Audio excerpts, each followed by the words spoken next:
சந்தோஷமா இருக்கு உங்களை பார்க்க. எப்பவுமே நான் சொல்றேன், உங்களுக்கு எப்படி இருக்குன்னு தெரியல, ஆனாலும் நாங்க இப்பதான் சண்டே தானே பார்த்தோம், அதுக்குள்ள என்ன ரொம்ப சந்தோஷமா இருக்கு. ரொம்ப நாள் கழிச்சு ஒவ்வொரு நாளும் ஆண்டவர் நமக்கு கொடுக்குற கிருபை. ஆமென். புதிய புதிய கிருபை நம்ம பாடணும். இப்போதான் இல்ல, தம் கிருபை பெரிதல்லோன்னு பாடணும். ஒவ்வொரு நாளுமே நமக்கு அற்புதம், அவருடைய ஜீவன், அவருடைய பலன் நம்மளை தாங்கி கொண்டு இருக்கிறது. ஆமென். யோசிச்சோமா, அந்த 5 மாசம் ஏதோ ஸ்டீம் இன்ஜின் மாதிரி ஓடிடுது நமக்கு. நம்ம சும்மா யோசிக்கிறோம், வருஷத்தை தொடங்குறோம், ஆனா எவ்வளோ வேகமாய் ஓடிக்கொண்டே இருக்கிறது. ஆனா தேவன் உங்களோட நிதானமாய் நடந்து வந்துட்டு இருக்கிறார். ஆவியானவர் உங்களுக்கு நிதானத்தை கொடுத்திருக்கிறார், தெளிந்த புத்தியும் கொடுத்திருக்கிறார். இப்படி ஒரு ரஷ்டு வேர்ல்டு இல்ல, இப்படி ஒரு அவசரமான ஒரு உலகத்துல ஆவியானவர் தான் உங்களுக்கு அந்த நிதானத்தை கொடுத்திருக்கிறார். இங்கிலீஷ்ல சோபர் மைண்டட்னு இருக்கு, தெளிந்த புத்தியும், அது தமிழ்ல சோபர் மைண்டத்துல நிதானத்தை கொடுத்திருக்கிறார். He's given you a sound mind. அப்ப அந்த நிதானம் என்பது it's a calm in the chaos மாதிரி, ஒரு பயங்கர குழப்பத்தின் மத்தியில, புயலின் மத்தியில ஆவியானவர் தாமே உங்களுக்கு அந்த காம்னஸ் கொடுத்திருக்கிறார், இளைப்பாறுதலை கொடுத்திருக்கிறாரு. இட்ஸ் ஓகே, கம் ரெஸ்ட் அப்படின்றது ஆவியானவர் தான். இன்னைக்கு அந்த நம்பிக்கை தான் அவர் அறிந்த பிள்ளைகள் உங்களுக்கும் எனக்கும் இருக்கிறது. ஆமென். அதனாலதான் ஒவ்வொரு தடவை என்ன மட்டும் இல்ல, பக்கத்துல இருக்கிறவங்களை பார்த்து சொல்றீங்களா, அவங்கள பாக்குறது எனக்கு ரொம்ப சந்தோஷமா இருக்கு சிஸ்டர். ஆமென். எத்தனையோ பேர் இந்த 5 மாசம் இல்லைங்க, ஃபர்ஸ்ட் ஜனவரி மாசமே அவங்க முழுசா முடிக்கல. ஆனா ஆண்டவர் கிருபையாய் தயவாய் ஒரு நோக்கத்துடன் உங்களை அழைத்து இன்னைக்கு வந்திருக்கிறார். இன்னைக்கு உங்களை கொண்டு வந்தவர், அழைத்தவர் உண்மையுள்ளவர். அப்படி என்றால் இன்னைக்கு உள்ள வார்த்தை உங்களுக்காக வைத்திருக்கிறார். இன்னும் போய் சேரணும், இன்னும் வேலை இருக்கு, வேலை முடியல. Age is just a number சொல்லுவாங்களே, வயசு ஒரு நம்பர் தான். அதை வச்சுலாம் ஒருத்தவங்களை இது பண்ணவே முடியாது. இன்னும் சொல்ல போனா இப்போ உள்ள யங்ஸ்டர்ஸை விட 40 வயசு தாண்டின நம்மளுக்கு ஆண்டவர் நிறைய வேலையை கொடுத்திருக்கிறார், நிறைய பலத்தையும் கொடுத்திருக்கிறார். அதுக்கு ஏத்த மாதிரி எத்தனை பேர் விசுவாசிக்கிறீங்க?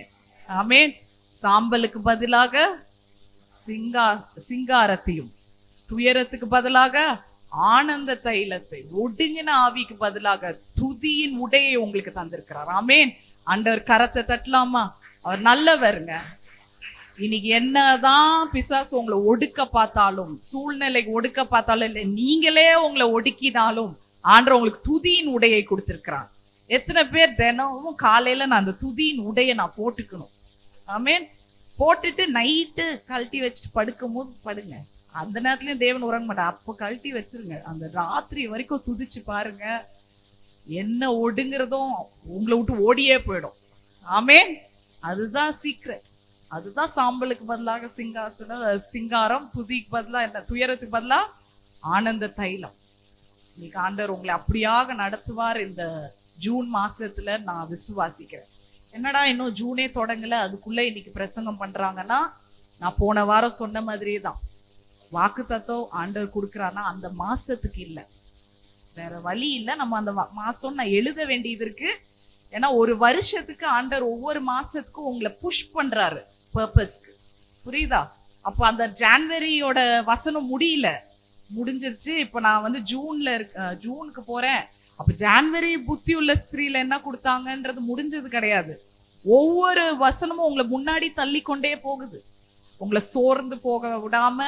இன்னும் வேலை இருக்கு. சிலவங்க பிப்ரவரியில கொடுத்த வாக்கு தத்துவமே நிறைவேற்றலன்னா அதை போய் படிங்க. இன்ஃபேக்ட் நான் உங்களுக்கு டெபோரா ஃபெலோஷிப்ல அத்தனை வாக்கு தத்தங்களையும் நான் உங்களுக்கு திருப்பி போடலான் இருக்கேன். சிலவங்க அதை சேவ் பண்ணியிருக்க மாட்டீங்க, ஆனா நான் சேவ் பண்ணியிருக்கேன். நான் உங்களுக்கு என்னெல்லாம் போட்டேன், ஒரு டிசைனிங் வராது, ஒன்றும் வராது இந்த ஃபோன்ல, இந்த கம்ப்யூட்டர்லலாம். ஆனா என் புத்திக்கு எட்டின வரைக்கும் நான் அதை செஞ்சு உங்களுக்கு கொடுக்குறேன். ஆனாலும் நான் சொல்றேன், எனக்கு முடிஞ்ச அளவுக்கு தான் இந்த கார்டை உங்களுக்கு மாதிரி கொடுக்குறேன். பட் எல்லாத்தையும் சேவ் பண்ணியிருக்கேன். 2023, 2024, 25 இருக்கு. 23ல தான் 2-3 நாட்டேன். நீங்க வச்சிருந்தா கூட எனக்கு தரலாம். ஸோ ஏன் இதெல்லாம் அந்த வாக்கு தத்துவம் அந்த மாசத்துக்கு வருது, அப்புறம் அது முடிஞ்சிருது, அதுக்கப்புறம் அதை பத்தி யோசிக்கவே வேணாங்க அப்படின்னு இருக்கக்கூடாது. முடிக்கலன்னா திருப்பி போங்க, போய் அதை செய்யற அளவுக்கு தான் அந்த ஞாபகமா அது கொடுக்குறது. பக்கத்துல இருக்கிறவங்க பார்த்து சொல்லுங்க, உங்களுக்குள்ள ஒரு மகத்துவம் இருக்குன்னு சொல்லுங்க. அது மட்டும் இல்ல, God has given you a great work. ஒரு பெரிய வேலையை வைத்திருக்கிறார். வீட்டுல வேணா இல்லை, இப்பதான் நான் இடியாப்பம் புழிஞ்சிட்டு வந்தேன், இட்லி மாவு அரைச்சிட்டு வந்தேன். என் வீட்டுலன்னா இட்லி மாவு அரைக்கணும், உங்க வீட்டுல இடியாப்பம் புழியணும், அவ்வளவுதானே வித்தியாசம். இவ்வளவுதாங்க நம்ம கிச்சனோட அடுப்படியோட போயிடுது. கிச்சன் டு கிங்டம்னு வச்சுட்டாங்க இங்க, ராஜ்யத்தின் வேலை. சென்னையில வேலை வேலைன்ற உங்களுக்கு எப்படி இருக்கோ தெரியல, அந்த வார்த்தை புரியுது இல்ல? வேலை. நம்ம செந்தமிழ்ல வேலை இல்ல, we have workங்க. வெளியில சொல்லுங்க, உங்களை உங்க வீட்லயே ஒருத்தவங்க உங்களை ஒரு மாதிரி பண்றாங்களா? அப்பா இதெல்லாம் நான் 2 நிமிஷத்துல செஞ்சுட்டு போயிட்டே இருப்பேன், எனக்கு பயங்கரமான வேலை இருக்குது. எத்தனை டாக்குமெண்ட்ஸ் பார்க்கணும், எத்தனை ப்ராஜெக்ட்ஸ் நான் சைன் பண்ணணும், எத்தனை ஃபீல்டு ஒர்க் இருக்கு, எத்தனை கிரவுண்ட் ஒர்க் இருக்கு. You're building a kingdom. ஆமென். தேவனுடைய ராஜ்யத்தை கற்ற அழைப்பு உங்களுக்கும் எனக்கும் தாங்க இருக்குது. அதுவே பெரிய பாக்கியம் இல்லையா? அதனால இன்னும் போக முடியல எனக்கு எக்ஸடஸ் உள்ள. ஸோ யாத்ராகமம் எடுத்துக்கலாம், 2ஆம் அதிகாரம். நீங்க ஏற்கனவே அந்த வசனத்தை நீங்க வாசிச்சிருப்பீங்கன்னு நான் நம்புறேன் இல்லையா? அவன் நானக் பெட்டி எடுத்தா என்னது, பாஸ்கெட்டோட ஒரு படம் கூடைய போட்டு விட்டுருக்காங்க அப்படின்னு நினைச்சிருப்பீங்க. சிலவங்களுக்கு அந்த அர்த்தம் புரியும். பட் அதுல கொஞ்சம் ஆழமாய் நம்ம போயிட்டு அடுத்த வாரம் நீங்க வரும்போது எல்லாருமே எப்படி வரீங்கன்னா, எம்டி, சேர்மேன், அப்புறம் எந்தெந்த பொசிஷன் எல்லாம் இருக்கோ, பெரிய பெரிய எனக்கு தெரியல கார்பரேட்லயோ இல்ல பெரிய பெரிய ஷெனல் இருக்கா, அவங்களுக்கு அந்த டெசிக்னேஷன்லாம் தெரியும். அந்த மாதிரி நீங்க வர போறீங்க. ஓகே, உங்களோட உடை, ஆடை, உங்களோட சிந்தனை, உங்கள் செயல்கள் அடுத்த வாரம் மாறணும். எத்தனை பேர் விசுவாசிக்கிறீங்க? ஆமென். ஆமாங்க, எனக்கு இந்த வாரம்லாம் இப்படிதான் இருக்குது, ஒரு மாதிரி இந்த என்ன இப்படி சொல்றீங்கன்னா நீங்க மாறுவீங்க. இந்த வார்த்தையை எடுத்துட்டு இனி நான் எழுந்து பிரகாசிக்கிற ஒரு மகள் ஆண்டவருக்காக. ஆமென். நம்மளாம் மகள்னே வச்சுக்கலாம், அவருக்கு நம்ம குட்டி பாப்பா தானேங்க. பிள்ளைங்களுக்கு தான் நம்ம ஆண்டி ஆயிட்டோம், ஆண்டி ஆயிடுறோம், பாட்டி ஆயிடுறோம் டக்குன்னு. பட் ஆனா ஆண்டவருக்கு நம்ம இன்னும் மகன்கள் தான். ஆமென். ஸோ எக்ஸடஸ், யாத்ராகமம் 2ஆம் அதிகாரம், அதுல சில வசனங்கள் நான் உங்களுக்கு இப்ப வாசிக்க போறேன். பட் மோஸ்ட்லி கவர் பண்ணுவேன், ஏன்னா அது 1 இருந்து 9 வரைக்கும் தான் நம்ம பார்க்க போறோம். பட் நான் உங்களுக்கு கொடுத்த வசனம் 3 கொடுத்திருப்பேன் இல்லையா? ஸோ 2 வாசிக்கலாமா? இல்ல நான் முதல் 3 வாசிக்கிறேன். லேவியின் குடும்பத்தாரில் ஒருவன் லேவியின் குமாரத்திகளில் ஒருத்தியை விவாகம் பண்ணினான். அந்த ஸ்திரீ கர்ப்பவதியாகி ஒரு ஆண் பிள்ளையை பெற்று அது அழகுள்ளது என்று கண்டு அதை 3 மாதம் ஒளித்து வைத்தாள். அந்த குழந்தை எப்படி இருந்துதான்? செல்லம் போல. அம்மா எல்லா குழந்தைங்களும் பெற்றதும் இப்போ எனக்குலாம் 2ம் சென்னையில, 3வது ரொஷேல் இங்க. ஆனா ரொஷேல் இதுல கொஞ்சம் நல்ல ரிலாக்ஸ்டா இருந்தது எனக்கு இங்க, ஏன்னா டக்கு டக்குன்னு அனுப்பிட்டாங்க 7 மாசம். அந்த தாய்க்கு அந்த குழந்தைங்களை பார்க்கும்போது ஒரு சந்தோஷம் இருக்குவாங்கல்ல. பட் ரொஷேல் எப்படி வெளியில வந்தானா, ரொம்ப எக்ஸ்பீரியன்ஸ்ட் கேர்ள் மாதிரியே வந்துட்டான். அப்போ ஏதோ ஒரு விசேஷத்தை நீங்க பாக்குறீங்க. உங்களுக்கு ஒரு 4 பிள்ளைங்களோ 5 பிள்ளைங்களோ இருக்கு. அப்படி பார்த்தா இந்த ஸ்திரீக்கு கூட ஏற்கனவே 2 குழந்தைகள் இருக்கு. இவ பேர் யோகேபாத். இங்கிலீஷ்ல ஜோக்கபேட்னுவாங்க, தமிழ்ல யோகே பார்த்தா யோகேபத், யோகேபாத்ன்னு வச்சுக்கோங்க. அம்ரான் அப்படின்னா அது எக்ஸடஸ் யாத்ராகம் 6:20 வரும். மோசேயோட அம்மா அப்பா பேரு உங்களுக்கு தெரியும்னு நினைக்கிறேன், யோகேபாத், அம்ரான். அப்ப இந்த அம்மாக்கு இந்த குழந்தை அழகுள்ளதாய் கண்டு, அப்படின்னா அது பிறந்து அவர் கண்ணு பாப்பப் ஆயிருக்கும், சிரிச்சிருப்பாரு, ஏதோ ஒண்ணு பண்ணியிருக்கு அந்த குழந்தைல. அத அவங்களுக்கு என்ன, இந்த ஒரு திட்டங்கள் கவர்மெண்ட்ல எத்தனையோ லாஸ் போகுது, ஆபத்தான உலகம் இது.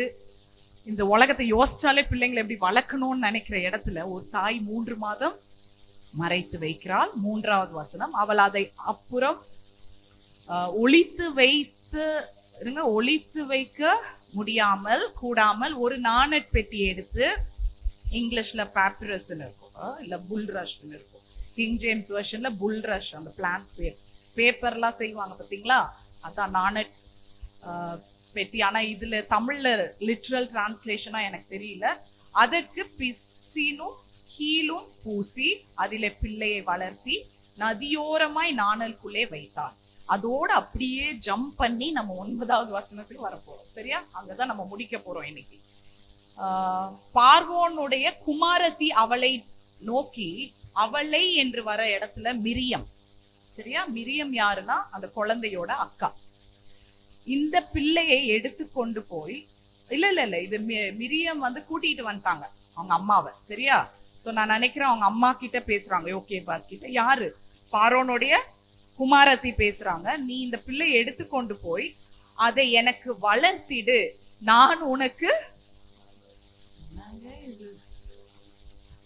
ஒருத்தி குழந்தைய பெத்தேன், ஆனா அதை பார்த்தா எனக்கு மனசு வரல அதை விடுறதுக்கு, ஆனாலும் அவ என் குழந்தை.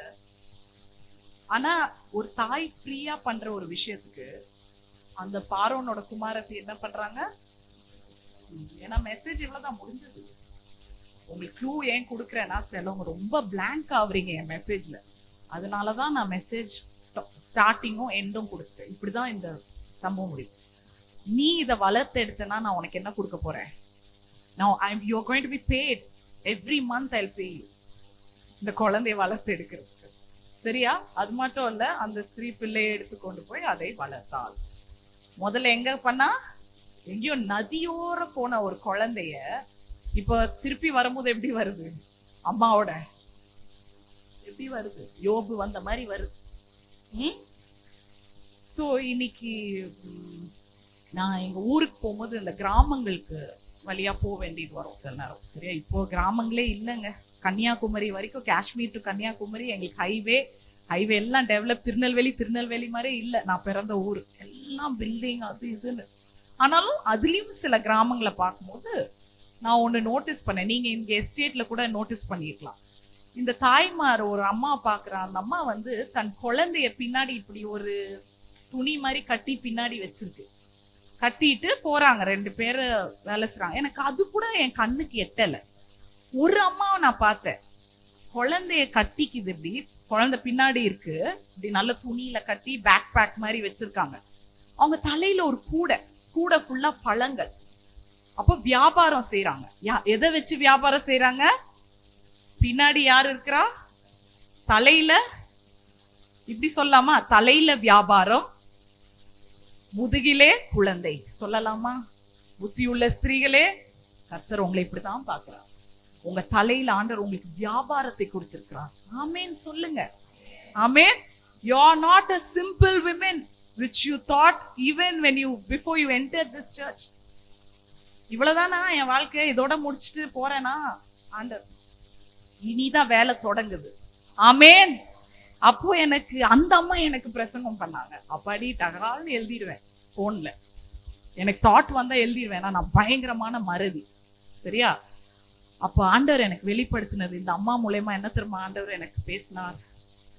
லிண்டா, உன் தலையில நான் உனக்கு ஒரு தரிசனமும் உன் முதுகுல உனக்கு குழந்தையும் கொடுத்திருக்கேன். ஒரு போதும் இந்த முதுகுல இருக்க குழந்தை உனக்கு இந்த தரிசனத்தை அடைய பாரமா இருக்காது.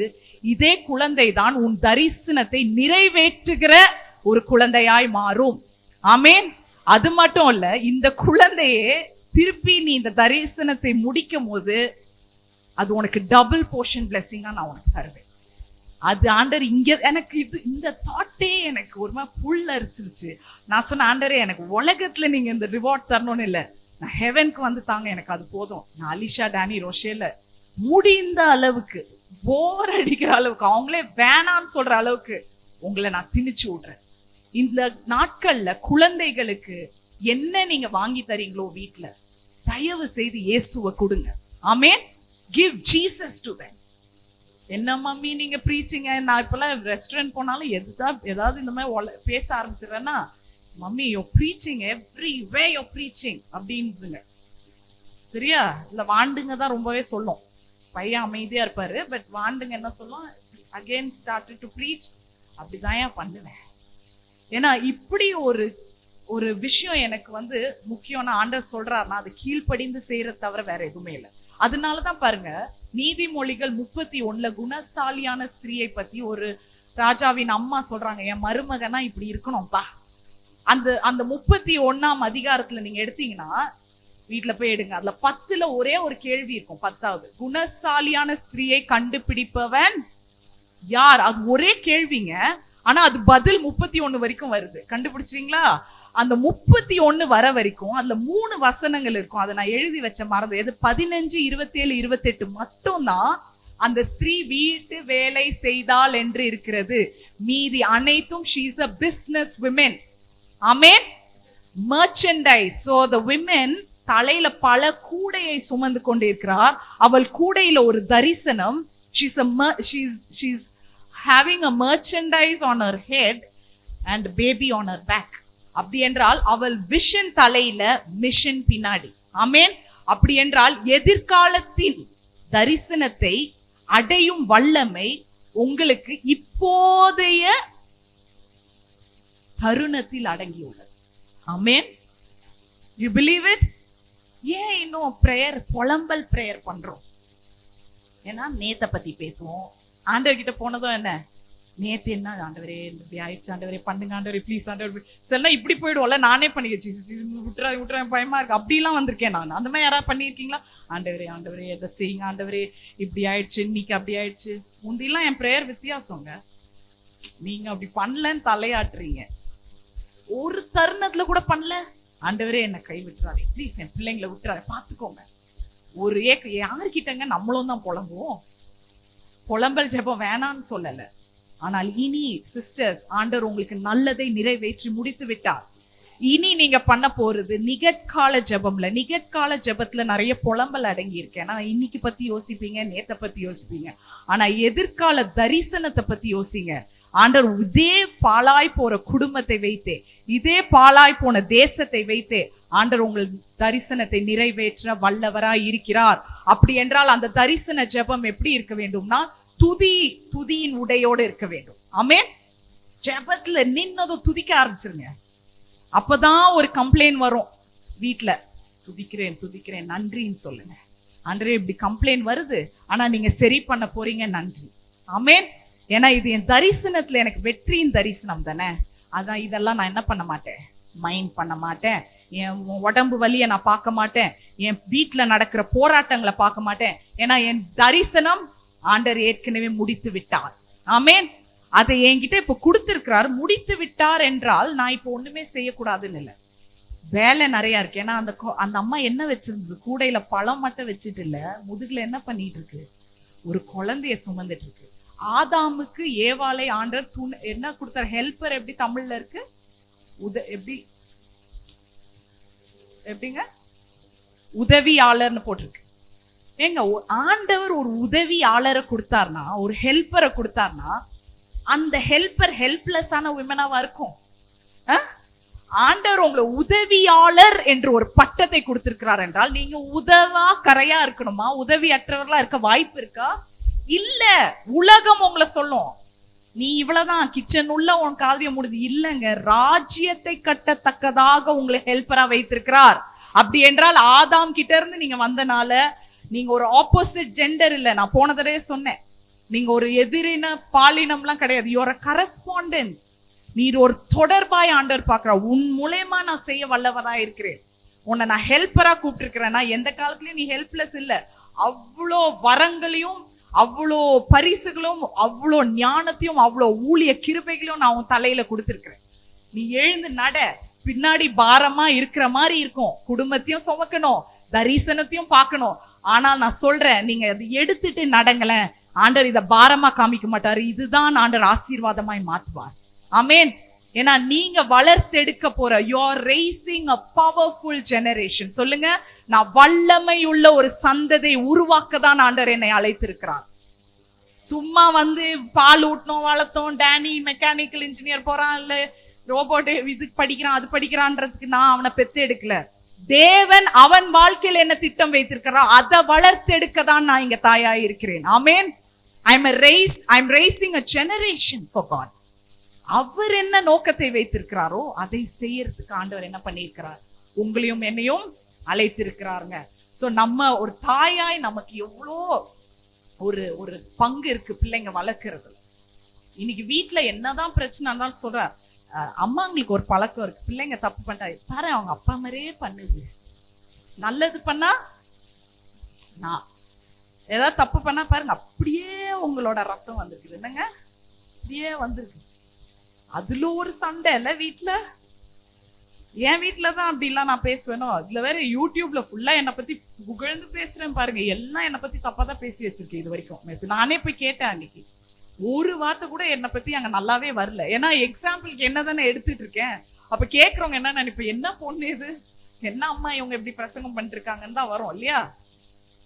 இன்னைக்கு அந்த கம்பேரிசன்ல நம்ம பிள்ளைங்களை வளர்த்து எடுக்க முடியாதுங்க. ஆண்டவர் வந்து உங்களை எப்படி பாக்குறாருன்னா, ஒரு மிஷனரி குரூப் இருக்குப்பாங்க. இப்ப சிஸ்டர் கூட எங்க போறாங்கன்னா மிஷனரியோட ஆரிஜின் போய் ஜெபிக்கிறாங்க. இன்னைக்கு ஆண்டவர் உங்ககிட்ட என்ன திட்டத்தை வைத்திருக்கிறான்னா, இந்த மிஷனரியோட லீடரை வளர்த்து எடுக்கிற தக்கதான தன்மையை உங்களுக்கு கொடுத்திருக்கிறார். ஆமென். மிஷனரிகளுக்கே லீடர். அப்படிதான் யோகேபாத் உருவாகினாள். ஆமென். She was that kind of a woman. அவள் லேவியன் குடும்பத்துல இருந்து வந்தவள். இதெல்லாம் நம்ம ஒண்ணு ஒண்ணா பார்க்க போகிறோம். இந்த புக் எக்ஸடஸ் புக்கை நான் ஏன் சொல்லணும்னு விரும்புறேன்னா, நான் நினைச்சேன் இதுல கான்டெக்ட்ல எல்லாம் போக கூடாது, எனக்கு டைம் இல்லை. பட் ஏன் எக்ஸடஸ் புக்கை நான் உங்களுக்கு சொல்லணும்னா, யாத்ராகம் என்ற புக் வந்து இஸ்ரவேல் ஜனங்களை அடிமையிலிருந்து மீட்டெடுத்து கொண்டு போற ஒரு விஷயம் மட்டும் கிடையாது. சரியா? விடுவிக்கிற அந்த புக்கு மட்டும் இல்ல, இது ஒரு பயணம் மட்டும் இல்ல. ஜெனசிஸ்ல எப்படி முடியுதுன்னா, ஆண்டவர் ஏதேன் தோட்டத்தை என்ன பண்ணிடுறாரு, சீல் வச்சு மூடிடுறாருங்க. எவனும் திறக்க முடியாது அந்த சீல. ஆனால் ஆண்டவர் மனதுருகிற தேவன், அவருக்கு திருப்பி என்ன பண்ணும், அந்த உறவை திருப்பி உங்ககிட்ட என்ன பண்ணும், நிலை நிறுத்துவதற்காக எழுதப்பட்ட புக்கு தான் என்னது, Yatra. I still have compassion on you. எனக்கு இன்னும் மேல இறக்கம் இருக்கு. உறவை மூடினேன், கோவத்துல நான் தான் மூடினேன். ஆனா இன்னைக்கு நான் சொல்றேன், I want to re-establish my relationship with you. ஆமென். அப்படி எழுதப்பட்ட ஒரு புக் தான். அதனால இதோட ஆத்தர்ஸே யாருங்க? ஏன் அப்படி நான் சொல்றேன்னா, நீங்களே யாத்ராகம் புக்ல பாப்பீங்க எப்படி ஆண்டவர் தன்னோட உறவை திருப்பி திருப்பி வெளிப்படுத்தினார். எது மூலமா? முச்செடியில. ஆமென். மோசஸோட நேரா வந்து பேசினாருங்க. This you're standing on the holy ground. செருப்ப கலட்டு, நீ எங்க நிக்கிற, செருப்ப கலட்டிட்டு என் முன்னாடி நில்லு அப்படின்னு ஒரு உரிமை பாருங்களேன். அங்க ஏதேன் தோட்டத்துல இழந்த உறவை மீட்டெடுக்கிற ஒரு உறவின் புத்தகம் தான் யாத்ராகமம். அதை ஞாபகம் வச்சுக்கோங்க. முச்செடியில மட்டும் பேசலங்க அவரு. அப்புறம் அந்த கல்மலையில இருந்து என்ன வர வைக்கிறார், தண்ணீரை வர வைக்கிறார். என் பிள்ளைங்களுக்கு நான் என்ன வேணா பண்ணுவேன். ஆமென். அவங்க கேட்டுட்டா நான் தகப்பனாய் நான் இறங்குவேன். முடியாத அழுத்தமான பாரமா கடினமா இருக்க கல்மலை உடைச்சு கூட அவங்களுக்கு நான் தண்ணீரை கொடுக்க முடியும். ஜீவன் நதி அவர். ஆமென். அது மட்டும் இல்லைங்க, பிள்ளைங்க ஆசைப்பட்டிருக்காங்க நான்வெஜ் சாப்பிடணும். மண்ணாவை தின்னு தின்னு கஞ்ச தின்னு நான்வெஜ். ஆண்டர் காடையே புஃபே ஆக்கினாருங்க. Everyday buffet served. காடை 65, காடை தந்தூரி, என்னெல்லாம் பண்ணியிருப்பாங்க அந்த காலத்துல. புயல் அது பாட்டுக்கு விழுது. இஷ்டப்படி உறவையுமே காமிக்கிறார் திருப்பி. இன்னொன்னு இடத்துல நிறைய அந்த மாதிரி நீங்க சொல்லிட்டே வரலாம். யாத்ரா செங்கடலை பிளந்தது, எல்லாத்துலயுமே தன் உறவை வெளிப்படுத்துறார். அப்போ இந்த ஆத்தர் ஆஃப் த புக்னு ஒண்ணு இருக்குல்ல, எல்லா புத்தகத்துக்கும் எழுத்தாளர் இருக்காங்க. அப்ப யாத்ராகமும் உபாகம் வரைக்கும் எழுதுனது யாரு? ஜெனசிஸ்ல இருந்து 3 மாசம் ஒழிச்சு வச்சாங்களே அந்த குழந்தை தான் தெரியும்ல. உபாகம் வரைக்கும் எழுதுறது மோசே. அப்போ மோசே எழுதி கொண்டே இருக்கும் பொழுது 2வது அதிகாரம் யாத்ராகம்ல நிக்கிறார். நின்னுட்டு, நான் இன்னைக்கு இவ்வளோ பெரிய லீடர் ஆகி ஒரு தேசத்துக்கே தலைவனா இருக்கிற இடத்துல என் அம்மா என்னெல்லாம் பட்டிருக்காங்கன்னு பாக்குறாரு. அவரோட எழுத்தின் வடிவம் தான் 2வது அதிகாரம். ஆமென். இப்போ நிறைய பிள்ளைங்க நீங்க இருக்கிறீங்க, நீங்களே உங்க தாயை கொஞ்சம் பின்னாடி யோசிச்சு பாருங்க. என்னெல்லாம் வந்திருப்பாங்கல்ல. ஈஸியா சில நேரம் நம்ம கோவப்பட்டுறோம். இப்போ ஜஸ்ட் ஒரு ரிவர்ஸ் எடுத்து பிளாஷ்பேக் போய் பாருங்களேன். அப்படிதான் மோசே எழுதியிருக்காரு. ஏன்னா எங்க ஆரம்பிச்சிருக்காரு, ஆதியாகம்ல ஆரம்பிச்சு இப்ப யாத்ராகமம்ல வரும்போது 50 அதிகாரம் முடிச்சுட்டு யாத்ராகம் வரும்போது தன் தாயின் இடத்தை பத்தி அவர் கொஞ்சம் குறிப்பிடுகிறார். இன்னைக்கு நிறைய வாட்டி அப்படிதாங்க பின்னாடி பார்க்கும் போது நம்ம தாய்மார்கள், நம்ம பாட்டிமார்கள், நம்மளுக்கு இருந்த நிறைய ஊழியக்காரர், நிஜமாவே நம்மளுக்கு லிட்டரலா பெத்துட்டாதான் அம்மா கிடையாது. பெத்துக்காத அம்மா எத்தனையோ பேர் நம்ம வாழ்க்கையில ஊழியம் செஞ்சிருக்காங்க. எத்தனை பேர் அதை அனுபவிச்சிருக்கிறீங்க? ஆமென். எத்தனையோ பேர் சுவிசேஷிகள், என்ன சொல்றது, மிஷனரிஸ், இவாஞ்சலிஸ்ட், எத்தனை பேர் இருக்கிறாங்க. இப்போ உள்ள இவாஞ்சலிஸ்ட பத்தி எல்லாம் நான் பேசல, நான் கமெண்ட்டும் பண்ணல. ஆனா ஆதி சபைகள் எல்லாம் நீங்க யோசிச்சீங்கன்னா, பால் கூட சொல்லியிருக்காரு, திமோத்தியோட பாட்டியும் அம்மா அவங்க பண்றதெல்லாம் கம்பேஷன். அப்ப இவருக்கு அங்க நிக்குது. அதனாலதான் புத்தகத்தை பத்தி சொன்னேன். என் தாயோட ஒரு தரிசனமும் அவளோட கிரியை இதுல நிறைய அடங்கி இருக்கிறது. இன்னைக்கு நான் இந்த ஒரு இடத்துல வந்து நிக்கிறேன்னா, என் தாய் ஏதோ ஒரு முக்கியமான விஷயம் 2ஆம் அதிகாரத்துல பண்ணி இருக்கிறாங்க. அதை தான் பார்க்க போறீங்க. அப்படி என்றால் முதல் அதிகாரத்தின் முடிவை நம்ம வாசிக்கலாமா? நம்ம 2க்கு போறதுக்கு முன்னாடி. அப்ப அவர் பாக்குற தாய இவ்வளவு அழகா என்ன நடத்தியிருக்காங்க. ஆனா அந்த தாய்க்குள்ள ஒண்ணு இருக்குது, அது வேற எதுவும் இல்ல, விசுவாசம். பயங்கரமான ஒரு விசுவாசத்தை என்ன பண்றாரு மோசஸ் பாக்குறாரு. 1 கடைசி பார்க்கலாமா? 22. அப்பொழுது பார்வோன் பிறக்கும் ஆண் பிள்ளைகளை எல்லாம் நதியில் போட்டு விடவும், பெண் பிள்ளையெல்லாம் உயிரோட வைக்கவும் தன் ஜனங்களுக்கு எல்லாருக்கும் கட்டளையிட்டான். இட் இஸ் அ ராயல் டிக்ரிங்க, அரசாங்க ஒரு உத்தரவு அது இல்லையா? It is coming from the government. அப்ப நீங்க என்னதான் பண்ண முடியும்? இப்போ கோவிட்னா வீட்டுல இருந்தா இருந்துதானே ஆவறீங்க. அந்த மாதிரி அந்த காலத்துல வெளில போக முடிஞ்சதா? அப்போ கவர்மெண்ட்ல இருந்து ஒரு ஆர்டர் வந்தா முடியல. அந்த மாதிரிதான் இங்கேயும் என்ன ஆயிருக்கும், யோகே பாத்க்கும் அம்ரான்க்கும். என்னது இது, ஆண் பிள்ளை பண்ண முடியாது, பெத்துக்க முடியாது. அவங்க பெண் பிள்ளைனா பரவாயில்ல, ஆனா ஆண் பிள்ளைக்கு கஷ்டம். ஏன்னா அவங்கள அழிச்சு எங்க போடணுமா? என்ன நதி பேரு போட்டிருக்காங்க? நைல் நதியிலே போடணும். ஆண்டவர் எவ்வளவு நல்லவர்ல. உலகம் நம்மளை எப்படியெல்லாம் அழிக்கணும்னு பாக்குதோ அந்த இடத்துலதான் ஆண்டவர் ஜீவனை தருகிறார். ஆமென். அந்த இடத்துலதான் உயர்த்துகிறார். நடா உலகம் நினைக்கும் போது நம்மளோட உலக ரட்சகர் அங்கதாங்க மகிமையாய் வெளிப்படுகிறார். ஆமென். நான் இருக்கிற வரைக்கும் நீ பயப்படாது, நானே உனக்கு வெளிச்சமும் ரட்சிப்புமானவர். யாருக்கு நான் பயப்படுவேன்?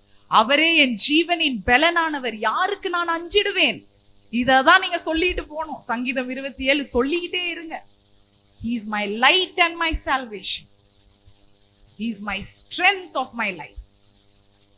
So இன்னைக்கு ஆண்டர்பாங்க இப்படி ஒரு வருது. ஆனா அடுத்த வசனம் ஸ்டார்டிங் எப்படி ஸ்டார்ட் ஆகுது? பயங்கரமான ஒரு எண்டிங். நல்ல உத்தரவே இல்லை நாட்டுல இருந்து. அடுத்தது எப்படி ஆகுது? லேவியின் குடும்பத்தாரின் ஒருவன் லேவியின் குமாரத்திகளில் ஒருத்தியை விவாகம் பண்ணினான். இப்ப ரொம்ப முக்கியமா கல்யாணம் நான் கேக்குறேன், சொல்லுங்க. ஊரு நிலைமை சரியில்லை. சிலவங்களாம் பர்சனலா எடுத்துக்காதீங்க, திருமணம்ன்றது முக்கியம். இதை சொல்றாங்க இந்த நேரத்துலன்னு பாக்குறாங்க சிலவங்க. பட் அது இல்ல, ரெவலேஷன் வேற. ஒரு விஷயம் வேண்டான்ற போதான் என்ன நடக்குது? ரொம்ப முக்கியமா இவங்க என்ன பண்ணிருக்காங்க, 2 பேரும் கல்யாணம் பண்ணி, இதுல வேற என்ன வந்திருக்குது? ஏற்கனவே 2 குழந்தைங்க இருக்குது, இருந்தும் பத்தாம என்னது 3வது குழந்தை. என்ன பொன் குழந்தை வரணும். அப்ப ஸ்கேன்லியா பாத்துட்டு இருந்தாங்க. அவங்களுக்கு ஏத்த மாதிரியே என்ன ஆயிடுச்சு, ஆண் பிள்ளையும் வந்துருச்சு. அதனாலதான் நான் போன வாரம் விசுவாசத்தை பற்றி ஒண்ணு சொன்னேன். விசுவாசத்தை நான் இந்த தம்பதிகள்ல ஜாஸ்தி பாக்குறேன். அப்ப மோசேயோட கையெழுத்துல அவங்க தாயும் தகப்பனுடைய விசுவாசத்தை பார்த்து ஆச்சரியப்பட்டேன். அதை உங்களுக்கு சொல்லணும். என்ன சொன்னேன் நானு? Faith is not something you believe which is easy to believe. Faith is something that you believe when the thing that is scaring you is staring you in the face. அப்படின்னு சொன்னேன். ஆமென். விசுவாசம் என்பது ஈஸியா ஒண்ணு நடக்கிறத நம்புறது கிடையாதுங்க. நீங்க எதை குறித்து பயப்படுறீங்களோ அது நல்லா உங்க முன்னாடி சேர் போட்டு உங்களை முறைச்சு உங்களை உருட்டி எடுக்கும் போது நீங்க தேவனை நம்புறீங்க பாருங்க, அதுதான் உண்மையான விசுவாசம். அன்னைக்கு அந்த தம்பதிகளுக்கு இருந்தது. அந்த தம்பதிகளுக்கு இருந்த விசுவாசம் தான் உங்களுக்குள்ள இன்னைக்கு ஆவியானவர் எதிர்பார்க்கிறார். இந்த உலகம் சொல்லுது மோசமான உலகம். ஒரு பிள்ளைய ஸ்கூல் அனுப்ப முடியல, காலேஜ் அனுப்ப முடியல, பிள்ளைங்க வெளியே போக முடியல, தம்பதிகள்ல டிவோர்ஸ். இன்னைக்கு இந்த பாழாய் போன பட்டணத்தை எத்தனை பேர் இங்க சந்திக்க ஆயத்தமா இருக்கிறீங்க? புத்தியுள்ள ஸ்திரீகளே, நல்லா ப்ரிப்பேர் பண்ணுங்க. நல்லா சாப்பிட்டுட்டு தான் நம்ம ஊழியத்துக்கு போறோம். ஆமென். அதனாலதான் சாப்பாடும் இவ்வளவு நாள் கொடுத்துருந்தோம் இல்லையா? நம்ம இன்னைக்கு எத்தனை பேர் அப்படிப்பட்ட இடத்துக்கு நீங்க போகணும்னு நினைக்கிறீங்க? மோசமான உலகம் தான், வேண்டான்னு தான் சொல்லும். ஆனா இவங்க விசுவாசத்தை பாருங்க. அததான் மோசே எழுதி இருக்கிறார். இப்படி இல்லாத நாட்கள்ல நான் என்ன பண்ணியிருக்கிறேன், இப்படிப்பட்ட ஒரு தம்பதிகளுக்கு பிறகு ஏன் இவங்களை விசுவாசம் சொல்றேன்னா, இதே தம்பதிகள்ல தான் எபிரேயர் 11 அவங்களை குறிப்பிட்டு இருக்கு. வாசிக்கலாமா? எபிரேயர் 11 பாருங்க. 11, 23, 24 நினைக்கிறேன். அதுதான் வேணும். சொல்லுங்க.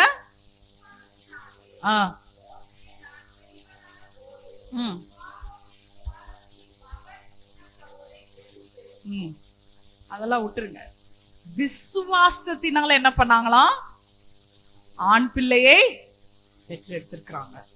ஸோ அத வந்து மோஸ்ட்லி அங்க பார்த்துருக்காரு சம்திங் ஸ்பெஷல்.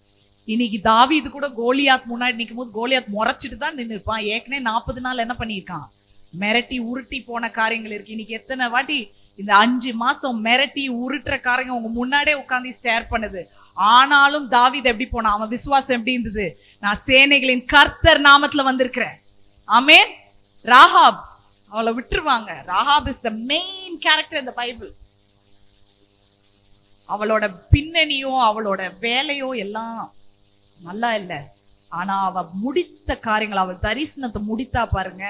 அவ தான் இந்த எபிரேயர் 11ஆம் அதிகாரம்னாலே அது விசுவாசத்தின் அரங்கம் சொல்லுவாங்க. It's a hall of faith. எல்லா விசுவாச வீரர்கள் பத்தி போடுறாங்க. அங்க யார போட்டிருக்காங்க தெரியுமா, மற்றவங்களெல்லாம் நிறைய போடலாமா, எஸ்தர் கூட வந்தாங்களா எனக்கு தெரியல, யார் வந்திருக்கா, ராகாப். இன்னைக்கு அதான் சொல்றேன், உன் ஆரம்பம் பயங்கரமா இருந்தாலும் உன் முடிவு சம்பூர்ணமா ஆண்டவர் வைத்திருக்கிறான்.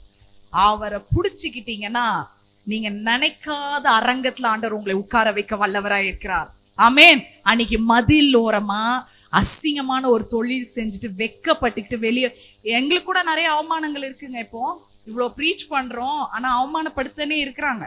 அப்போ அசிங்கமா வீட்டிலே ஒளிஞ்சிட்டு நானும் பாஸ்டர் சாலி அப்படியே இருக்கலாம் மக்கள் கேட்கிற கேள்விக்கு. நான் ஏன் தருமா பயப்படல, இது என்னோட விஷயம் இல்ல, அது அவங்கவுங்க தனிப்பட்ட விஷயம். எனக்கு விசுவாசத்தின் அரங்கத்துல என் பேர் எழுதப்பட்டு இருக்க வேண்டும். ஆமென். இன்னைக்கு அப்படிதான் நமக்கு இருக்கணும். வெக்கப்பட்டு குறுகி மதிலின் பின்னாடி, மதிலின் மறுபக்கம் நான் பேசியிருப்பேன். இவளை பத்தி தான் பேசினேன், ராகாப் பத்தி. அந்த மதிலின் மறுபக்கம் ஒளிந்து இருந்தவளை எபிரேயர் 11ல the hall of faith, the conference of faithல உட்கார வச்சிருக்கிறாருங்க ஆண்டவர். ஆமென். ஆண்டவர் முடியாததை முடிய பண்ணுகிற தேவன். ஆமென். மனுஷனால் கூடாதது என் தேவனால் கூடுங்க. இன்னைக்கு அப்படிப்பட்ட ஒரு அழைப்பை நம்ம அங்க பாக்குறோம். அது மட்டும் இல்ல, தானியல் தான் ரொம்ப இதுல சிங்கம் என்ன பண்ணிட்டு இருந்திருக்கோம், முன்னாடி உட்காந்து நல்லா பார்த்துருக்கோம், கர்ஜிக்கிற சிங்கம்.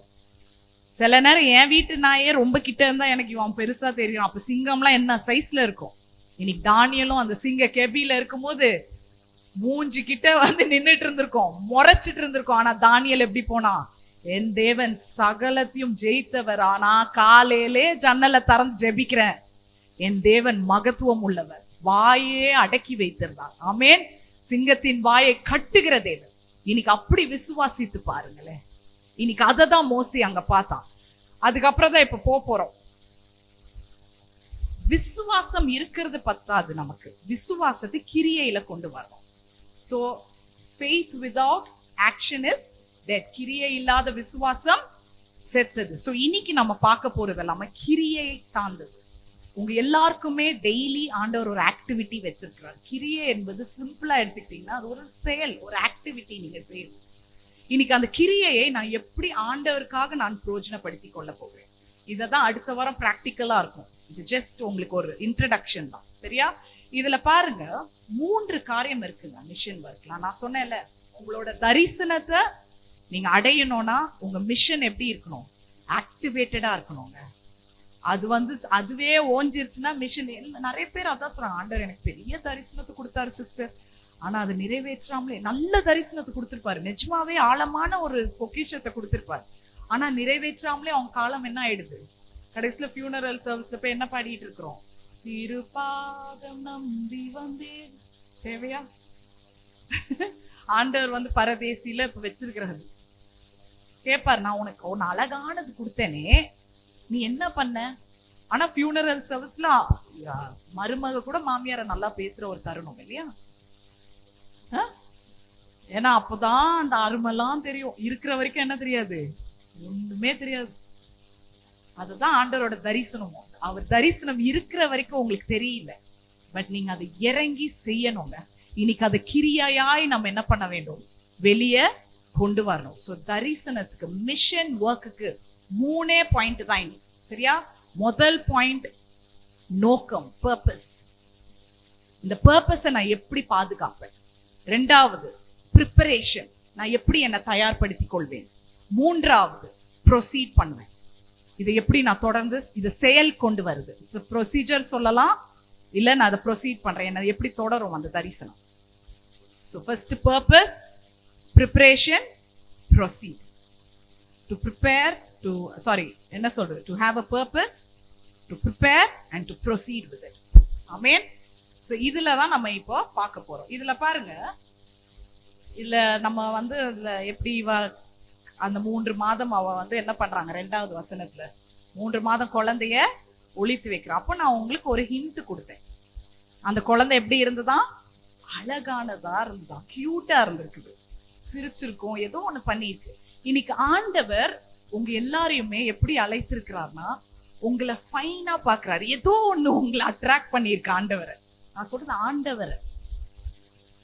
நீங்க உங்களை ஆண்டவருக்கே அவரோட பார்வைக்கு நீங்க கவர்ந்தவர்களா இருக்கிறீங்க. ஆமேன்னு சொல்லுங்களேன். சந்தோஷமா இல்லையா? என் வார்த்தையில ஆவியானவருது. எங்க இந்த ப்ரிப்பேர் பண்ணிட்டுலாம் நான் தான் சொல்லுவேன், மெசேஜ் கொடுக்கும் போது ப்ரிப்பரேஷன் வரங்க. வெளிப்பாடுன்றது எங்களை உலுக்கி எடுத்துதான் இங்க வந்து நிக்க முடியும். நான் முனங்கால நிக்கலன்னா ஒரு வெளிப்பாடு இல்லை. சோ நான் இங்க சொல்ற அவ்வளவு அன்பான வார்த்தையும் தேவன் உங்களுக்காக பேசிக்கொண்டே இருக்கிறார். ஐ லவ் யூன்னு சொல்றார். நீ என்ன கவர்ந்தவள். அதனாலதான் ஆண்டவர் உங்களுக்கு ஒவ்வொருத்தருக்கு ஸ்பெஷல் வரம் கொடுத்திருக்கிறாரு. வித்தியாசமான வரங்கள். 1 கொரிந்தியர் நீங்க வாசிச்சீங்கன்னா தெரியும். எஸ்தருக்கு இருக்குது, சிஸ்டர் விஜயாக்கு இல்ல. நான் எப்பவுமே சொல்லுவேன் வரங்கள். அப்போ அவரு உங்ககிட்ட ஒண்ணு பார்த்திருக்காரு. ஷெனல் வீட்டுல பக்கத்து வீட்டுல இருக்கிற பொண்ணுக்கு ஆண்டவர் அவரால் கவர முடியல, ஆனா உங்களை பார்த்து அவர் கவர்ந்திருக்கிறார். ஆமேன். இப்ப புரியுதா? அதே மாதிரிதான் சிஸ்டர், உங்களோட சந்ததியெல்லாம் பார்த்தா, முன்னோர்கள்லாம் பார்த்தா எதுல இருந்து வந்தவங்க தெரியாது, ஆனா உங்களை பார்த்து என்ன பண்ணிருக்குது, ஏதோ ஒண்ணு கவர்ந்து எடுத்திருக்குது ஆண்டவர். அப்படிப்பட்டுதான் ஆண்டவர் உங்களை என்ன பண்றார், தேர்ந்தெடுக்கிறார். தேர்ந்தெடுக்கிறது மட்டும் இல்ல, உங்களை மறைத்து பாதுகாத்து வைத்திருக்கிறார். ஆமேன். அவர் வரங்களை கொடுக்கிறது மட்டும் இல்ல, அப்ப அவருடைய நோக்கம் என்பது என்னது, ஒரு கிஃப்ட். ஆமேன். அந்த கிஃப்ட் எப்படி பண்றாருன்னா, he is protecting that gift. அதனாலதான் ஆண்டவர் உங்களுக்கு இவ்வளோ ஏதோ யூத் கேம்ப் போயிருப்பீங்க. எப்படின்னா உங்க பர்பஸ் உங்களுக்கு தெரிஞ்சிருக்கும். ஏன்னா நீங்க எல்லாமே ரட்சிக்கப்பட்டவங்க. ரட்சிப்புல வந்து இப்போ எவ்வளவு எக்ஸ்பீரியன்ஸ் இருக்கும். ஆனா நிறைய வாட்டி நமக்கு அதை வந்து கண்டுபிடிக்க முடியல. ஏன்னா நம்ம என்ன பண்றோம், அந்த ஒரு மீட்டிங்ல நமக்கு ஒரு அழைப்பு வந்ததும் ஒரு எக்ஸைட்மெண்ட் வந்துட்டு செஞ்சுட்டு அப்புறம் துன்பம் வந்ததும் என்ன பண்ணிடுது, புசுவான மாதிரி கீழே போயிடுது. அதுக்குதான் நான் உங்களுக்கு ஒரு சீக்ரெட் சொல்ல போறேன். ஆண்டவர் உங்களுக்கு ஒரு நோக்கத்தை கொடுத்தால் முதல்ல அந்த நோக்கத்தை மறைத்து வைக்க கற்றுக்கொள்ளுங்கள். ஆமேன்.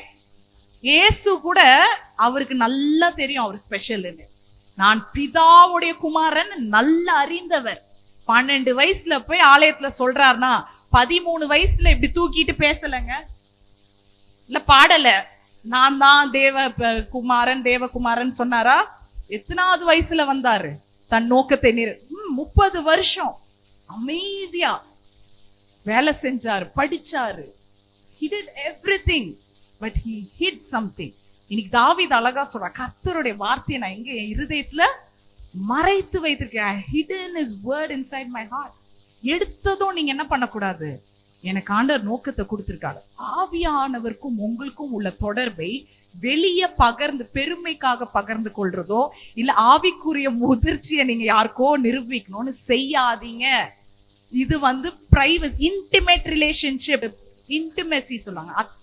அத்தை கூட சொல்லுவாங்களே, கணவனுக்கும் மனைவிக்கும் இருக்க உறவை பெருமைக்குன்னு போய் பேசிட்டு இருந்தா எப்படிங்க இருக்கு? ஒரு வாட்டி நல்லா இருக்கு, அடுத்தது துப்பிடுவாங்க மூஞ்சி. ஒரு சாதாரண ஒரு கவனன்ட் மேரேஜையே வெளியே சொல்லாம பிரைவசியை உள்ள வைக்கிறீங்களே, இது ஹோலி ஒன் ஆஃப் இஸ்ரேல். பரிசுத்தர் பரிசுத்தர் என்று கேருபீன்கள் கத்தி கொண்டிருக்கிறாங்க. அவர் உங்களுக்கு ஒரு உடன்படியை கொடுக்கும் போது எவ்வளவு இருதயத்துல வைத்து காத்துக்கொள்ள வேண்டும். ஆமென். 3 months உள்ள வச்சிருக்கா. சோ எப்பவுமே ஒரு பர்பஸ் வந்ததுன்னா முதல்ல எங்க வைங்க, இருதயத்துல வைங்க. இருதயத்துல வச்சுட்டு அப்படியே இருக்கிறேன் சிஸ்டர், என் தாளந்தெல்லாம் மறைந்து வைத்திருக்கேன். நேத்து கூட ஒரு ஜோக் பார்த்தேன். இதுலயும் ஒருத்தையன் நீ உன் தாளந்த யூஸ் பண்ணவே மாட்டேன்னா அவன் சொல்றான், தாளந்த மறைந்து இருக்குது சொல்றாங்க, அதான் மறைச்சே வச்சிருக்கிறேன். அப்படியும் இருந்துடக்கூடாது. புரியுதா? அது தாளந்து மறைக்கப்பட்டனால நீ மறைச்சு இருக்க கூடாது, மறைந்து இருக்க வேண்டும். ஆனா அதுல ஒண்ணு இருக்கு பாருங்க, அந்த மறைவுக்கு எபிரேயர்ல ஒரு அர்த்தம் இருக்கு. ஹைட், she kept him, இல்ல hidden இருக்குல்ல, மோசஸ் வாஸ் hidden இருக்கு. அப்ப அந்த மறைத்து வைத்ததுக்கு எபிரேயர்ல பேர் வந்து ரெஸ்ட்ரிக்ஷன் அர்த்தமா. என்னது? தடை. சொல்லுங்க. ஆண்டவர் உங்களுக்குள்ள ஒரு நோக்கத்தை வைத்திருக்கிறார்னா மற்ற காரியங்கள்ல இருந்து உங்களை என்ன பண்ணி வச்சிருக்கிறாரு? தடைப்படுத்தி வச்சிருக்கிறாரு. நான் சொல்லவா, ஒரு குட் பேரண்ட் என்ன தெரியுமா? those who restrict their children. ஒத்துக்க மாட்டாங்க இப்போ உள்ள பிள்ளைங்க, ஃப்ரீடம் இல்லைன்னு வாங்க. a good parent will always say, அங்க போவாத, உனக்கு நான் ஆக்சஸ் தரமாட்டேன்னு சொல்றாரு பாருங்க ஒரு தகப்பன். அவர் குட் பேரண்ட். ஏன்னா அவருக்கு என்ன இருக்கு தெரியுமா? he's got a vision, he's got a purpose. நீ அது பண்ணா எனக்கு தெரியும். இன்னைக்கு தேவனும் உங்களை மறைத்து பாதுகாத்து வைக்கிறதே சில காரியங்கள்ல இருந்து உங்களை ரெஸ்ட்ரிக்ட் பண்ண. அவர் மட்டும் விட்டிருந்தாருன்னா இன்னைக்கு நம்ம அழிஞ்சிருப்போம். நிர்மூலமாகாமல் இருப்பது உங்களுடைய சுத்த கிருபையே. ஏனால் அவருடைய தரிசனம் உங்ககிட்ட நிறைவேறணும். அதனாலதான் திருப்பி திருப்பி திருப்பி மன்னிக்கிறார். அவகிட்ட நான் வச்சுட்டேன், தயவு வச்சுட்டேன், நான் அவகிட்ட நான் நோக்கத்தை வைத்திருக்கிறேன், நான் மன்னிப்பேன், அவளுக்கு நான் கத்து கொடுப்பேன், நல்ல விதமா கத்து கொடுப்பேன், கடினமா கத்து கொடுப்பேன். இந்த கடினமா கத்து கொடுக்குற கிளாஸ்ல தான் நான் ஜீசஸ் ஸ்டூடெண்ட். என்னோட இது பாருங்க, அவங்க குணத்துக்கு ஏற்ற மாதிரி கத்து கொடுப்பாரு போல. நான் வந்து ஸ்ட்ரிக்ட் ஜீசஸ் கிளாஸ்ல தான் ஸ்டூடெண்டா இருக்கிறேன் போல சில நேரம் நினைப்பேன். பட் அதே மாதிரி இந்த உலகம் என் தகப்பன் தாய் தர முடியாத அன்பை என் தேவன் கிட்ட தான் நான் வந்து ருசிக்கிறேன். ஆமென். எத்தனை பேர் அதை நீங்க அனுபவிச்சிருக்கிறீங்க இல்லையா? ஸோ இதை உங்க ஆண்டவர் உங்களுக்கு ஒரு வரத்தை கொடுக்கும் போது முதல்ல என்ன பண்ண கத்துக்கோங்க. அந்த பர்பஸ்ன்ற பாயிண்ட்ல தான் இதெல்லாம் வருது. என்ன பண்ணணும்? மறைத்து வைத்து கத்துக்கொள்ளுங்க. மறைக்கிறது மட்டும் இல்ல, ரெஸ்ட்ரிக்ட் பண்ணுங்க.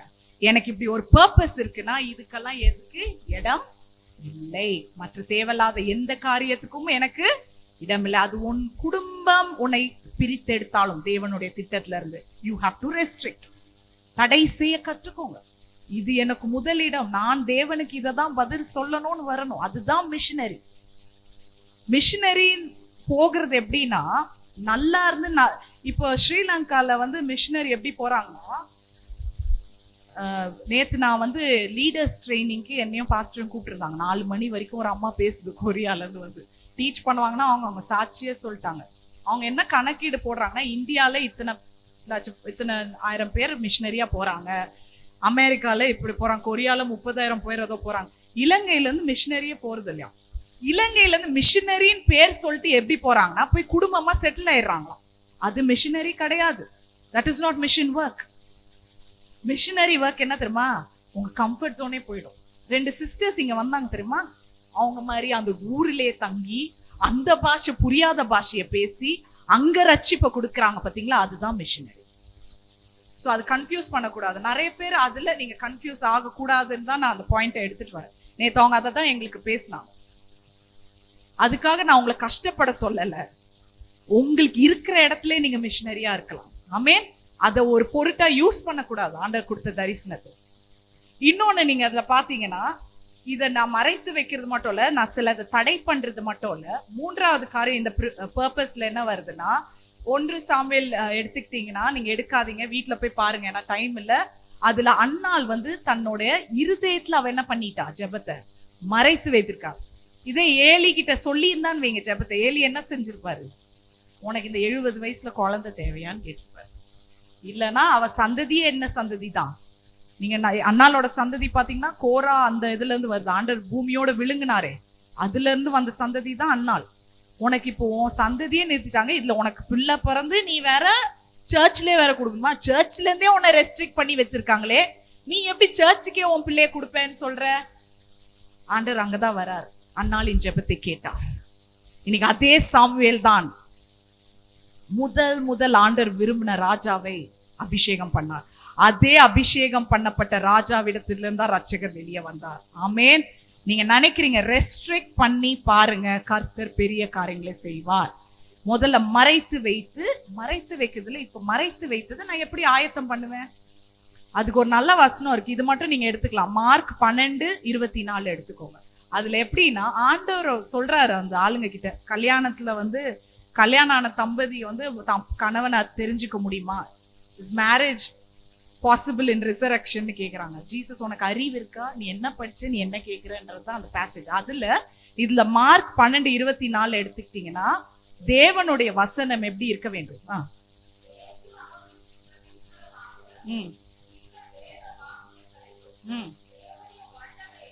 அறியாமல் இருக்கிறீங்க போதும். நீங்க தேவனுடைய வசனத்தையும் அவருடைய வல்லமையும் என்ன பண்ணிருக்கீங்க அறியாம. இப்போ ஒரு ஸ்டீம் என்ஜின் யோசிச்சு பாருங்க. ஸ்டீம் என்ஜின் எதுல ஓடுங்க? அந்த ரெயில் ட்ராக்ல ஓடும் இல்லையா? இப்ப ஸ்டீம் என்ஜின் தான் ஆவியானவர் நினைச்சுக்கோங்க, தேவனுடைய வல்லமை. அந்த ரயில் தான் என்னது? ஆண்டவருடைய வார்த்தை. இப்ப ரெண்டுமே ஒன்னா போனாதான் அந்த தரிசனம் நிறைவேறும். இப்ப உள்ள காலங்கள் எப்படி இருக்குன்னா, ஸ்டீம் என்ஜின் மட்டும் தனியா ஓடிட்டு இருக்கு, ரெயில காணும். சொல்லுங்க, ரொம்ப ஆவியில பயங்கரமா இருப்பாங்க, முதிர்ச்சி பெற்று பயங்கரமா இருப்பாங்க. ஆனா அங்க என்ன இருக்காது? தேவனுடைய வார்த்தை இருக்காது. பயங்கர வல்லமையெல்லாம் ப்ரொஜெக்ட் பண்ணுவாங்க, but there is no word. அப்பனா அந்த ட்ரெயின் என்ன ஆயிடும்? டீரெயில் ஆயிடும், எங்கன்னா முட்டி மோதி உழும். அதே அந்த ரயில் ட்ராக் மட்டும் இருக்கட்டும், அந்த ரயிலோட ட்ராக் இருக்கட்டும், ஆனா ஸ்டீம் என்ஜின் ஓடலன்னா என்ன ஆகும்? வார்த்தை அப்படியே தங்கி போயிடும். சோ ரெண்டுமே இணைந்தால் தான் என்ன பண்ண வேண்டும்? தரிசனம் நிறைவேறும். அப்படின்னா நீங்க மறைத்து வைத்த உங்க வரங்கள்ல நீங்க முதல்ல என்ன போட வேண்டும்? அதுக்கு என்ன போடணுங்க? ஒரு செடி வளர்றதுக்கு என்ன போடணும்?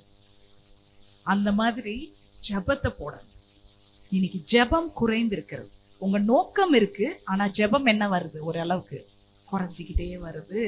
என்னுடைய நோக்கத்துக்கு நான் ஜெபிக்கிறேனா? அதுக்கு நான் போஷாக்கு போடுறேனா? அதனாலதான் நான் ஆரம்பத்திலே சொன்னேன், பொருத்தனை ஜெபம்ன்றது ரொம்ப முக்கியம். இன்னைக்கு நம்ம அதை பண்றதே கிடையாது. பொருத்தனை என்பது நமக்கு செல்ஃப்ல வர்றது ஒண்ணு. நான் ஒண்ணு கமிட் ஆகி நான் ஆண்டவருக்கு ஜெபிக்கிறேன். ஏன்னா பயப்படுறாங்க, பொருத்தனை பண்ணிட்டா அதை நிறைவேற்றணும். கண்டிப்பா பொருத்தனை பண்ணணும். அப்பதான் அந்த தரிசனத்துக்குரிய அந்த இலக்கை நீங்க என்ன பண்ண முடியும்? அடைய முடியும். சோ இன்னைக்கு இந்த 3 மாச குழந்தை, 3 மாசம் இந்த குழந்தை என்ன பண்றா? அடைச்சு வச்சிருக்கா. ஆனா 3 மாசத்துக்கு அப்புறம் குழந்தை அமைதியா இருக்குமா? என்ன பண்ண ஆரம்பிச்சிடும்? ஆனா இது 3 மாசம் பால் குடிக்கும், தூங்கிட்டே இருக்கும், திருப்பி பாலுக்கு வரும், திருப்பி தூங்கும். ஆனா 3 மாசத்துக்கு அப்புறம் நீங்க மறைக்க முடியாது இல்லையா? அதுக்குதான் ஆண்டவர் உங்களுக்கு வரத்தை கொடுக்கிறவர் மட்டும் இல்ல, அந்த வரத்தை வளர செய்கிறவர். ஆமென். He will outgrow the gifts. Gifts are not just meant to stay with you, but to outgrow from you. உங்களுக்குள்ள இருந்து அந்த gift என்ன பண்ண வேண்டும்? வளர வேண்டும். அதுக்குதான் 2வது பாயிண்ட் என்னன்னா ப்ரிப்பரேஷன். இப்போ என்ன பண்றா யோகேபாத்? இப்போ என்ன பண்றா? தன்னுடைய நோக்கத்தை காத்திருந்தால், தேவனோட சந்நிதியில ஜெபம் பண்ணால், அவளுக்கு ஆண்டவர் என்ன கொடுக்கிறாரு? வல்லமை. இப்படிதான் ஒரு பர்பஸ் தொடங்கணுங்க. எடுத்ததுமே நான் ஊழியம் செய்யறேன்னு நினைச்சு ஏதாவது ஒரு எக்ஸைட்மெண்ட், இன்னைக்கு ஒருத்தவங்க யாரோ ப்ரீச் பண்றாங்க, நமக்கு வேற கேட்கவே வேணாம், ஆவுனா ஊழியக்காரங்களை கூப்பிடுறோம். அன்னைக்கு ஒண்ணு சொல்லிடுவாங்க பாருங்க, சொன்னதும் நான் இன்னைக்கே இது பண்றேன், உடனே ரிலேட் பண்ண வேண்டியது, எனக்கும் இப்படி ஆச்சு, எனக்கும் அப்படி ஆச்சு. அதெல்லாம் பண்ணாதீங்க. இது பர்சனல் உறவு. அவங்களுக்கு இருக்கிறது உங்களுக்கு இல்ல. ஃபர்ஸ்ட் அதை மறைச்சு வைக்கணும். முதல்ல அதை பண்படுத்தணும், கல்டிவேட் பண்ணணும். லேண்டை கல்டிவேட் பண்ணாதான் எது விதைச்சாலும், எது ப்ரிப்பேர் பண்ணாலும் அது முளைக்கும். சோ இப்ப பொருத்தனை அவ ஹிடன் பண்ணி வச்சுட்டா, எல்லாமே பண்ணி வச்சா. அவ 2வது பாருங்க, ஷீ இஸ் ப்ரிப்பேரிங். இது ரொம்ப முக்கியமானது. என்னெல்லாம் ப்ரிப்பேர் பண்றான்னு பாருங்க. நீங்க வாசிக்க வேணாம், இததான் நான் உங்களுக்கு அந்த படத்துல கொடுத்துருக்கிறேன் இல்லையா? எத்தனை பேர் அதை பாத்தீங்க? ஸோ ஃப்ரெண்ட்ஸ், ஏன் நான் மறைத்து வைக்கிறதுல ஆண்டர் தடையை விதித்திருக்கிறார்? நம்ம நோக்கத்துக்கு ஆண்டர் சில தடைகளை ஏன் போட்டிருக்கிறார்னா, ஆண்டர் உங்களை ஜஸ்ட் ஒரு என்ன சொல்றது, ஒரு தரிசனத்தை கொடுக்கிறவர் மட்டும் இல்ல, உங்களை ஒரு ரிஸ்டோரரா பாக்குறாருங்க. அதை நீங்க ஞாபகம் வச்சுக்கணும். ரிஸ்டோரர்னா நீங்க அடுத்தவங்களோட வாழ்க்கையில ஒரு புதுமையை கொண்டு வர வல்லமையை கூட உங்களுக்கு கொடுத்திருக்கிறார். ஆமென். அவங்க நொந்து ஒடுங்கி போனா அந்த இடத்துல கூட ஆண்டவர் துளிர் விடத்தக்கதான ஆவியை உங்களுக்கு தந்திருக்கிறார். ஓகே, ஆவியானவர்ல 7 குணாதிசயங்கள் இருக்கு. ஏசாயா 11 வாசிச்சீங்கன்னா உங்களுக்கு தெரியும். 7 விதமான குணாதிசயங்களை கொண்டவர் தான் கர்த்தருடைய ஆவியானவர். புரிதலின் ஆவின்றத ஆண்டவர் கொடுக்கிறார். அதுக்குதான் அந்த மறைத்து வைக்க சொன்னேன். இன்னைக்கு ஏன் டிவோர்ஸ் வருதுங்க? ஆவுனா டிவோர்ஸ், ஏன்னா புரிதலே இல்ல. ஏன்னா அங்க ஆவியானவரே இல்ல. கல்யாணத்துக்கு எல்லா ப்ரிப்பரேஷன் நடக்குது, ஆனா யார் அங்க இல்ல? ஃபர்ஸ்ட் அந்த எக்ஸைட்மெண்ட் தான். we are not keeping it inside. இப்ப புரியுதா உங்களுக்கு? நான் நெக்ஸ்ட் பாயிண்ட் போறதுக்குள்ள எனக்கு சில சொல்லணும்னா நான் சொல்லிட்டே இருப்பேன், அது போகாத எனக்கு அடுத்த பாயிண்ட். சில நேரம் ஆண்டர், ஏன்னா நான் ஏன் இதை ரொம்ப எம்பசைஸ் பண்றேன், இப்ப அடுத்த வாரமே நீங்க அதை ப்ராக்டிக்கலா செய்யும் போது உங்களுக்கு இருக்க தரிசனம் உங்களுக்கும் ஆண்டவருக்கும் தான். நீங்க சிலதை வெளியே கொண்டு வரலாம், அது பாஸ்டர் உங்களுக்கு சொல்லுவாங்க. ஆனால் உங்களுக்கு இருக்க உறவை வெளிப்படையா நீங்க என்ன பண்ணக்கூடாது. அவர் அன்பை ருசித்து சுவிசேஷம் சொல்றது வேற. சுவிசேஷத்திலயுமே நிறைய விஷயம் இருக்குது, இவாஞ்சலிசம்லயுமே நிறைய இருக்கு, அதெல்லாம் நீங்க பாப்பீங்க. இப்ப ரெண்டாவது எப்படி அவள் தன்னை தயார்படுத்துறான்னா, ஆண்டர் வந்து பவுல் சொல்றாரு, நீ பால் குடிச்ச இதெல்லாம் போதும், இப்ப என்ன சாப்பிடணும், நீ நல்ல சாப்பாடு சாப்பிடணும். எவ்வளவு நாள் தான் நீ என்ன பண்ணிட்டு இருப்ப? எங்க ஊர்ல சொல்லுவாங்க, புட்டி பாலே குடிச்சிட்டு இருந்தா எப்படிமா ஆவிக்குரிய விஷயத்துல வளருவ. இன்னைக்கு அதுக்குதான் ஓகே பாத்து என்ன பண்றான், என் குழந்தை வளர்ந்துருச்சு, இப்ப அழ ஆரம்பிச்சிச்சு, இதுக்கு இப்ப புட்டி பால்லாம் பத்தாது, என் பாலம் பத்தாது, இதுக்கு வேற தேவை. நான் இப்ப என்ன பண்ணோம், நான் மாட்டிப்பேன், இப்ப என்ன பண்ணோம், அதை போய் ரிலீஸ் பண்ணோம். சொல்றீங்களா? இன்னைக்கு உங்க வாயால சொல்றீங்களா, இன்னைக்கு என்ன அடைச்சு வைத்த சில காரியங்கள், தேவையில்லாத காரியங்களை இன்னைக்கு நான் ரிலீஸ் பண்றேன் இயேசுவின் நாமத்தில். ஆமென். நான் ரிலீஸ் பண்ண போற இடம் எனக்கு நம்பிக்கையுள்ள இடம் இல்ல, ஆனா நான் ரிலீஸ் பண்ணி அந்த அந்த காரியம் போய் சேர்ற இடம் நம்பிக்கையுள்ள இடம். ஏன்னால் நான் என் தேவன் கிட்ட அனுப்புறேன். ஆமென். சோ இன்னைக்கு ஓகே பாது, she's releasing what she had. அவ எதை ஹிடன் பண்ணாலும் இன்னைக்கு அந்த தரிசனத்தை நான் என்ன பண்ண போறேன், இந்த உலகத்துக்கு நான் தரப்போகிறேன். ஆபத்தான உலகம் தான், மோசமான உலகத்துல தான் நான் ஊழியம் செய்யணும், but I am releasing my talent. இன்னைக்கு நீங்க சொல்ல முடியுமா, என்னுடைய வரங்களை நான் ரிலீஸ் பண்றேன் ஆண்டவருக்காக. போதும் நான் அதை பூட்டு போட்டு மூடி வச்சது. அதுக்கு ஒரு என்ன எடுக்கிறா தெரியுமா, நாணல் பெட்டி. இங்கிலீஷ்ல வந்து பேப்பரஸ் பிளான்ட், அப்புறம் ஸ்லைம், அப்புறம் பிச்சுன்னு இருக்கு. சரியா? இந்த பேப்பரஸ் பிளான்ட், இது மூணுத்துலயுமே ஒரு அர்த்தம் இருக்குது. நான் அதை உட்காந்து ரீட் பண்ணேன், அப்ப எனக்கு ரொம்ப பிடிச்சிருந்தது. என்ன தெரியுமா, இந்த குழந்தைய அந்த இதுல தைக்கிறா பார்த்தீங்களா, அந்த பின்றா இல்லையா, அந்த இதுல அந்த அந்த இலைக்குரிய தன்மை என்ன தெரியுமா, அந்த அந்த லீஃப்குரிய தன்மை, அதுக்கு ஆக்சிஜன் உள்ள போறத்தக்கதான மெட்டீரியலா. புரியுதா உங்களுக்கு? ஆக்சிஜன் உங்க சுவாசத்துக்கு. அப்போ அந்த குழந்தைய அந்த பெட்டி மாதிரி மூடி வைக்கிறாங்க. இன்னைக்கு எனக்கெல்லாம் கிளாஸ்ட்ரோபோபியா, ஜன்னல்லாம் அடைச்சாலே எனக்கு சிக்கலாவ. பாப்பாவை எதுக்குள்ள வைக்கிறாங்க, பெட்டிக்குள்ள. பாவம் அது, அதுக்கு மூச்சு விடணும்ல. சோ அம்மா எவ்வளவு ஞானம் உள்ளவள், ஆண்டவர் புத்தியை கொடுத்திருக்காரா நமக்கு. அதனாலதான் ஆண்டவர் உங்க புத்தி உள்ள ஸ்திரீன்னு கூப்பிடுறாரு. நீங்க எது செஞ்சாலுமா அதுல ஒரு ஆழம் இருக்கும். ஆண்டவர் உங்களுக்கு அப்படி ஒரு வெளிப்பாடையும் ஒரு ஞானத்தை கொடுத்திருக்கிறார். கேளுங்கள் அப்பொழுது உங்களுக்கு கொடுக்கிறேன், ஞானத்தையும் கொடுக்கிறேன். உங்களை அசிங்கப்படுத்தாமலே நான் உங்களுக்கு ஞானத்தை கொடுக்குறேன்றார். உங்களை கஷ்டப்படுத்தாம நான் உனக்கு சொல்லி கொடுக்குறேன். ஞானத்தை கேளு, நான் உனக்கு போதிக்கிறேன்றார் ஆண்டவர். அப்போ இந்த யோகேபாத் வந்து அது பின்னும் போது இந்த பிளான்ட்டை எடுக்கிறான். அப்படின்னா என் பிள்ளைக்கு என்ன இருக்கும், ஆக்சிஜன் இருக்கும். அப்புறம் அந்த ஸ்லைம் வச்சு பிசினி இருக்கா, அதை ஏன் பூசுறானா, ஒவ்வொரு பின்னலுக்கு இடையில என்ன இருக்கும், குட்டி குட்டி ஓட்டைகள் இருக்கும். பாப்பாவை எங்க விட போறாங்க, நதியில விட போறாங்க. அப்ப நதி உள்ள விட்டா என்ன உள்ள போவோம், தண்ணி போவோம். அப்ப அம்மா என்ன பண்றாங்க, அழகா சுத்திலும் போட்டு மறைக்கிறாங்கம்மா.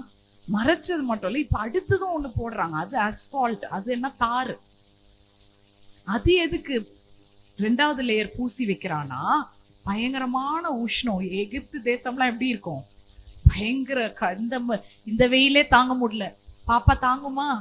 அந்த நடு ஆத்துல வெட்ட வெளிச்சத்துல ஒரு வெயில்ல இந்த தார், இந்த அஸ்பால்ட் போட்டா அந்த குழந்தைக்கு உள்ள குளுமையா இருக்குமா. இப்ப குழந்தைக்கு என்னெல்லாம் கிடைக்குது, ஆக்சிஜன். அண்ட் அந்த பாஸ்கெட் எப்படிப்பட்ட basket, it has oxygen in it. The basket has waterproof and also weatherproof. Amen. எப்படிப்பட்ட வெளிப்பாடு பாருங்களேன். ஆண்டவர் ஒரு தரிசனத்தை உங்களுக்கு கொடுத்துட்டாருன்னா, நீங்க அதை ரிலீஸ் பண்ணிட்டீங்கன்னா, வெளியே போய் நீங்க தேசத்துல நிக்கும் பொழுது உங்க மூலமா ஆண்டவர் சுவாச ஜீவ காற்றை ஜனங்களுக்கு கொடுக்க வல்லவராய் இருக்கிறார். ஆமென். எங்கெல்லாம் ஒடுங்கி போன இந்த உலகத்துல உடைஞ்சிருக்குது, broken family, broken children, ஆண்டவர் உங்களை ஒரு ஸ்லைமா யூஸ் பண்றாரு. ஆமென். அது மட்டும் இல்லைங்க, இந்த சூடு என்ன சொல்றது, அழிந்து போற ஆத்துமாக்கள், ட்ரை சூடு என்ன கொடுக்கும், வறண்ட நிலத்துல வனாந்திரத்துல நீங்க எப்படி மாற போறீங்க, வயல்வெளியா இருக்க போறதே நீங்க தான். இன்னைக்கு நம்ம அந்த வசனத்துல எப்படி வாசிப்போம், அப்பா ஆண்டவர் எனக்கு ஏசையால அந்த அழகான வார்த்தை, வனாந்திரத்துல எனக்கு வயல்வெளி, இங்க தண்ணீரே இருக்காது ஆனா மழை பெய்யும்னு சொல்ற, எல்லாமே எனக்கு என்னங்க, everything is mine. இப்படி சொல்லிட்டே இருக்கிற வரைக்கும் அது நீங்களும் அனுபவிக்க போறது இல்ல, அது வெளிப்படவும் வெளிப்படாது. அடுத்து உங்களுக்கு உதவி செஞ்சு பாக்குறதுல ஒரு சந்தோஷம் பாமர ஜனங்களே சொல்றாங்களா இல்லையா? ஆண்டவர் அறியாத ஜனங்கள் என்ன சொல்றாங்க, அடுத்து உங்களுக்கு உதவி செய்யும் போது ஒரு சந்தோஷம் இருக்குதுங்க, அவங்களுக்கு சாப்பாடு போடும் போது ஒரு சந்தோஷம் இருக்குப்பாங்க, நிம்மதியா தூங்குனேன்.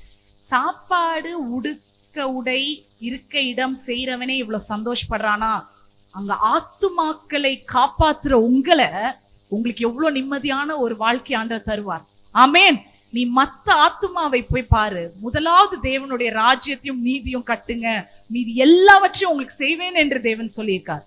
மத்தேயு 6:33 நினைக்கிறேன். Seek ye first the kingdom of God. அதனாலதான் அப்போஸ்தலர் 1:8 தயவு செய்து எடுங்க. மிஷனரினா அப்போஸ்தலர் 1:8 பாராம டங்குன்னு மைண்ட்ல வந்துடும். எனக்கு தரிசனம் இருக்குங்க. மிஷனர்னா நான் உடனே உங்களை கிளம்பி ஒரு கிராமத்துல போய் உட்காருங்கன்னு சொல்லல.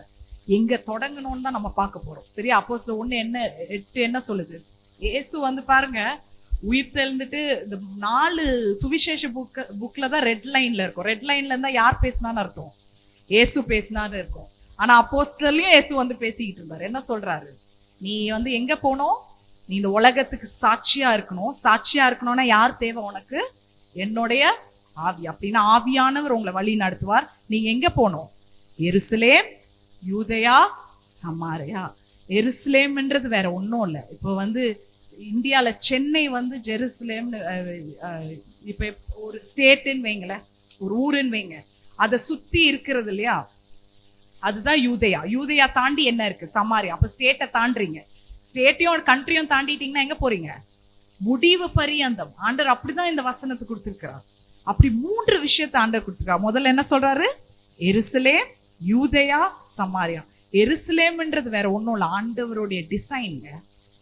ஆமென். ஆண்டவர் எங்க அவர் பிறந்தாரோ, எங்க வளர்ந்தாரோ அந்த ஊரே என்ன பண்ணிச்சு? ஆண்டவரை கொன்னுடுச்சு. ஜெருசலேம் ஏன் ஜீசஸ் 3 ஸ்பெசிபிக்கா இந்த 3 ஊரை சொல்லிட்டு நீ மத்த ஊருக்கு போன்னு சொல்றாரு. எந்த இடத்துல நான் ரட்சகரா பிறந்த அந்த ஊரே என்ன பண்ணுச்சு? என்ன எக்ஸிக்யூட் பண்ணுச்சு. நீ முதல்ல என்ன பண்ணணும்? உன் குடும்பத்துல ஆரம்பி. சொல்லுங்க, என்னோட ஊழியம் எங்க ஆரம்பிக்க வேண்டும்? என் குடும்பத்துல. எத்தனை பேர் டைம் போட்டு என் பிள்ளைங்களுக்காக, என் கணவருக்காக, என் குடும்பத்துக்காக ஜெபிக்கிறீங்க? ஒரு ஸ்பெசிபிக் டைம் இருக்கா? முதல்ல குடும்பத்துல ஆரம்பிக்கணும். அடுத்தது யூதேயா என்பது இயேசுவை அறிந்த ஜனங்கள், ஆனா வேணும்ட்டு என்ன பண்ணாங்க? வார்த்தையை ரிஜெக்ட் பண்ணாங்க. ஃபர்ஸ்ட் ஆண்டரை எக்ஸிக்யூட் பண்ணதுதான் என்னது? Jerusalem. Judea is God's word was rejected. தேவனை தெரிஞ்சாலும் it is already reached. அப்பனா சபைகள்ல என்ன ஆகுது? இப்போலாம் மோசமான காரியங்கள் பிசாசு என்ன பண்ணி கொண்டு இருக்கிறான். நான் ஏற்கனவே உங்களுக்கு அசுத்தாவி பத்தி பேசணும்னு சொன்னேன். சபையை நோண்டுறாங்க. அப்ப சபைக்கு ஆண்டவர் உங்களுக்கு ஒரு அழைப்பு வைத்திருக்கா. சபை ஊழியம் என்பது உங்களுக்கு இருக்கலாம். 3வது அங்கதான் உடையப்படுது, புரோக்கன்னஸ். அப்ப ஏற்கனவே தேவனை தெரிந்தவர்கள் இப்ப என்ன பண்ணப்பட்டுறாங்க? எத்தனையோ பாஸ்டர்ஸ் டிவோர்ஸ் பண்றாங்க. எத்தனையோ காரியங்கள் நடக்குது. அப்ப எங்க புரோக்கன்னஸ் போனோம்? சபை. யூதேயாக்கு போனோம். சமாரியா அதையும் தாண்டி ஜெருசலேமுக்காக சம்பந்தமே இல்லை. இப்ப நார்த் போதது. இது ஆண்டவரே அறியாத ஜனங்களுக்கு. என்னது? இவங்களுக்கும் வேற மாதிரி அறியும், ஆனா வேற வேற நம்பிக்கையை வைத்திருப்பார்கள். புரியுதா? நிறைய கடவுள் இருக்கும், நிறைய அவங்கள எப்படி ரீச் பண்ணி. அப்புறம் உலக முடிவு பரியந்தம்னா என்னது? தேவனே இல்ல, கர்த்தரே இல்லைன்னு ஏத்துசம் வந்திருக்கு. பாத்தீங்களா? தேவன் என்பது, கடவுள் என்பதே ஒண்ணும் கிடையாது. இப்படிதான் ஆண்டவர் நம்மள ஸ்டெப் பை ஸ்டெப் அழைச்சிருக்கிறார். சோ இப்ப இவாஞ்சலிசம்க்கு கிளம்பி போற நீங்க கும்பலோட கோவிந்தாவா போக கூடாது. இவாஞ்சலிசம்ல உங்களுக்கு ஒரு அழைப்பு இருக்கு. அப்படி என்றால் ஒரு வரம் இருக்கு. 1 கொரிந்தியர் எடுத்துக்கலாமா? அதை பார்த்துட்டீங்கன்னா டக்குன்னு தெரியும். நான் முடிச்சிடுறேன் லாஸ்ட் பாயிண்ட். 1 கொரிந்தியர் 12 எடுத்துக்கோங்க. 4, 5, 6ல ஆண்ட வித்தியாசமான வரங்கள், 5ல வித்தியாசமான ஊழியங்கள்னு இருக்கும் நினைக்கிறேன். வித்தியாசமான ஊழியங்கள், அப்புறம் வித்தியாசமான கிரியைகள், ஆனால் எல்லாவற்றையும் நடப்பிக்கிறவர் தேவன் ஒருவரே. இப்ப இந்த வித்தியாசமான வரங்கள்னா, சிஸ்டர் நான் நல்லா பாடுவேன் அதனால என்ன வர்ஷிப்ல விடுங்கன்னா, தட் இஸ் நாட் வரம். That is not the gift of God.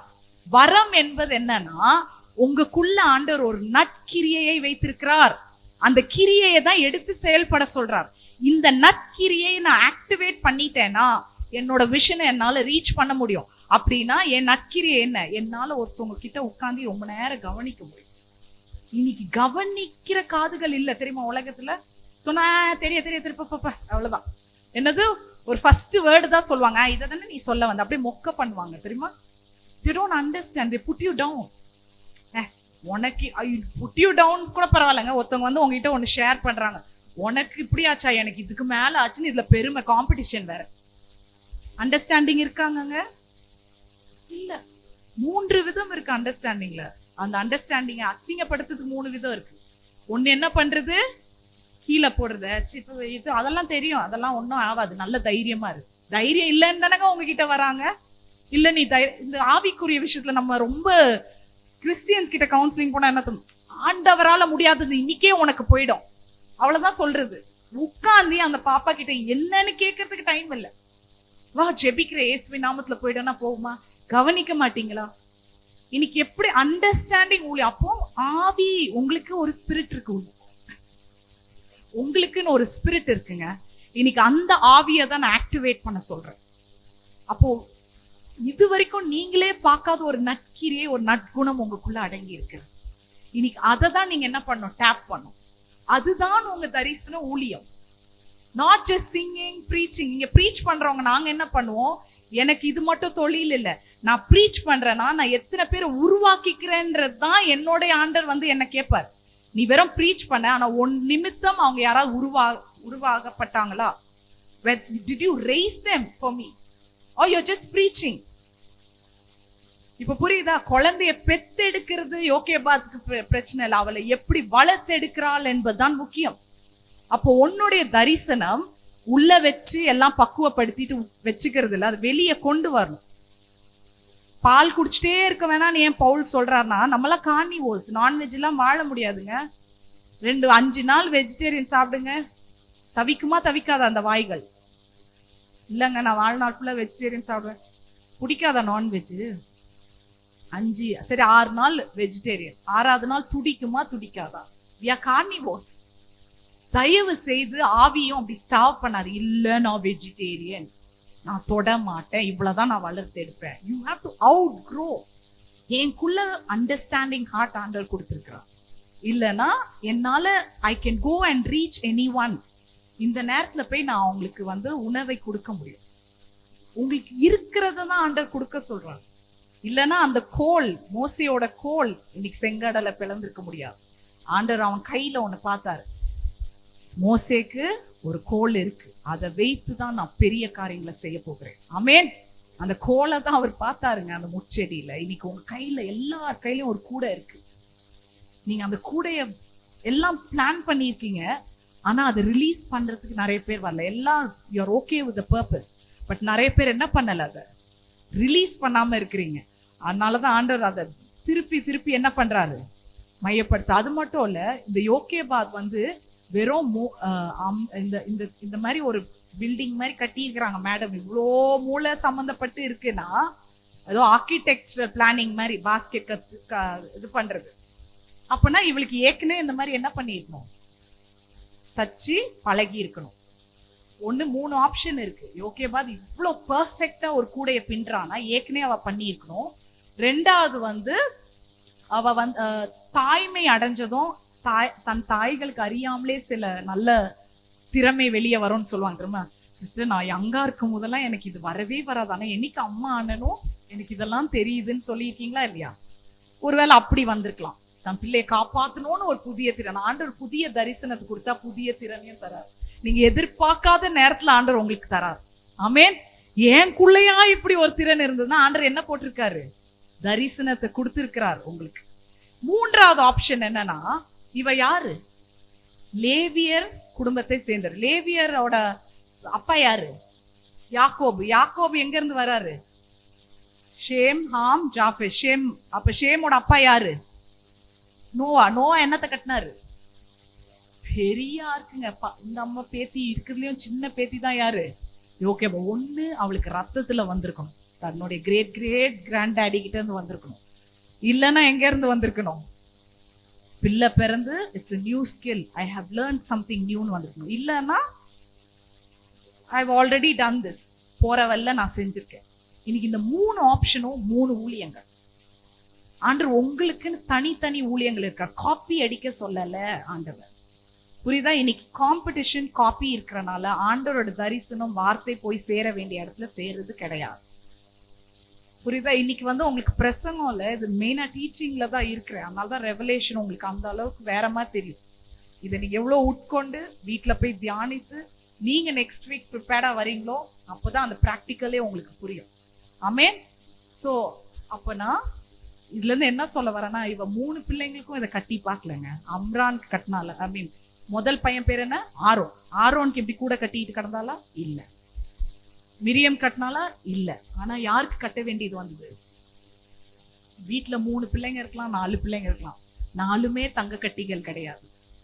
ஒன்னு குட், ஒன்னு பேட், ஒன்னு அக்லி. தேவையில்லாத ஒன்னு செய்யறதுக்கு ஒண்ணு இருக்கும். ஆண்டவர் உங்களுக்கு இண்டிவிஜுவல் டிஃபரன்ஸ கத்து கொடுக்கிறார். அப்படி என்றால் நான் உலகத்துல போய் ஊழியம் செய்யும் போது இதே மாதிரி இந்த ஆத்மா இருக்காதுன்னு புரிஞ்சுக்கணும். ஒரு அதுக்கு நான் சும்மா தடவி கொடுத்தா அது ஏத்துக்கும். ஒண்ணுக்கு நீங்க என்ன பண்ண வேண்டும்? இவ்வளவு முயற்சி எடுக்க வேண்டும். அவங்களுக்கு சஃபகேட் ஆகுது. உலகத்துல சஃபகேட் ஆகாம டிப்ரெஷன் வருது. டிப்ரெஷன் ஆன சூசைட் பண்றாங்க, இல்ல பசங்க ரேப் பண்றாங்க, பெரியவங்க சின்ன பிள்ளைங்களை அபியூஸ் பண்றாங்க. ஏன் தாய்மார்களுக்கு சொல்றேன்னா, இது நடக்குது. நியூஸ பாருங்க. மூச்சு முட்டுற மாதிரி காரியங்கள் உலகத்துல நடந்து கொண்டு இருக்குது. மூச்சு விட முடியுதா உங்களுக்கு அந்த நியூஸ வாசிச்சுட்டு? படுத்து தூங்க முடியுதா நிம்மதியா? சஃபகேட்டிங். ஆண்டவர் உங்க கையில ரூஹா காற்றை கொடுத்திருக்கிறார். எங்கெல்லாம் அடைக்கப்பட்டிருக்கோ ஆவியானவர் உங்களுக்குள்ள வாசம் செய்கிறார். எந்த இயேசு கிறிஸ்துவை 3ஆவது நாள் உயிரோட எழுப்பினாரோ அதே ஆவியானவர் இன்னைக்கு உங்களுக்குள்ள இருந்து ரூஹா காற்றை கொடுத்திருக்கிறார். நீங்க போய் நிக்கிற இடமெல்லாம் விடுதலை. நீங்க கட்டுற ஒவ்வொரு கூடக்குள்ள ஒரு டெலிவரர் இருக்கிறாருங்க. இன்னைக்கு அந்த அம்மா அவ்வளவு உட்கார்ந்து கட்டுது. அதே மோசே தான் இன்னைக்கு 6 லட்சம் பேரை விடுவித்தார். கர்த்தருக்கு நன்றி சொல்றீங்களா? கரங்களை தட்டி. அந்த அம்மா சும்மா ஒரு கூடையில எப்படி அவங்களுக்கு அந்த தாட் வந்து தெரியல, ஆனா அந்த கூடைக்குள்ள 6 லட்சம் பேர் விடுவித்திருக்கிறாங்கன்னா பாருங்க. சோ எல்லாரும் பிள்ளைங்களும் ஒரே மாதிரி இருக்காது. ஒன்னு அட்டகாசம் பண்ணும். ஆண்டவர் இண்டிவிஜுவல் டிஃபரன்ஸ் சொல்லி தருவார். இதுக்கு பேர் தான் ப்ரிப்பரேஷன். அப்போ இங்க ப்ரிப்பேர் பண்ணும். நான் எந்த ஊழியத்துக்கு போகணும், என்னுடைய குணத்துக்கு ஏத்த மாதிரி நான் எப்படி செய்வேன், what is my calling and what is my gift. முதல்ல நான் யார், கர்த்தர் யார் என் வாழ்க்கையில, நான் கர்த்தருக்குள்ள நான் எப்படி இருக்கேன், அவர் எப்படி என்னை வழி நடத்துவார். ஆமென். ஆண்டவர் அவ்வளவு நல்லவர். அவரை பத்தி சொல்லணும்னா நிறைய சொல்லிட்டே போலாம். சோ ஆண்டவர் ஒரு ரெஸ்டோரர் உருவாக்குறது மட்டும் இல்ல, கூடையில இருந்து ஒரு கன்சோலரையும் உருவாக்குறார். ஆமென். உங்ககிட்ட இருந்து ஒரு தேற்றவாளன் வெளியே வராருங்க. நீங்க போய் ஒரு பொண்ணு ஒரு தம்பியோட பேசுங்க, ஒரு வயசானவங்களோட பேசுங்க. ஆண்டவர் உங்களுக்குள்ள அந்த கம்ஃபர்டபுள். எத்தனை பேர் அதை ஏற்கனவே அனுபவிச்சிருக்கீங்க? ஆமென். உங்ககிட்ட மட்டும் கொட்டுவாங்க. ஏன்னா எப்பயோ உங்க தாய்மார் உங்களுக்காக ப்ரிப்பேர் பண்ண பாஸ்கெட்னால. ஆமென். இன்னைக்கு நான் என் குழந்தைங்களுக்கு அந்த பாஸ்கெட்டை தச்சிட்டு இருக்கேன். தைக்கும் போது சந்தோஷமா தைக்கல. என் குழந்தை என்ன பண்ண போறேன், என் விட்டு பிரிய போறா. ஆனா நான் என்ன பண்றேன், பிரிய போறாள்.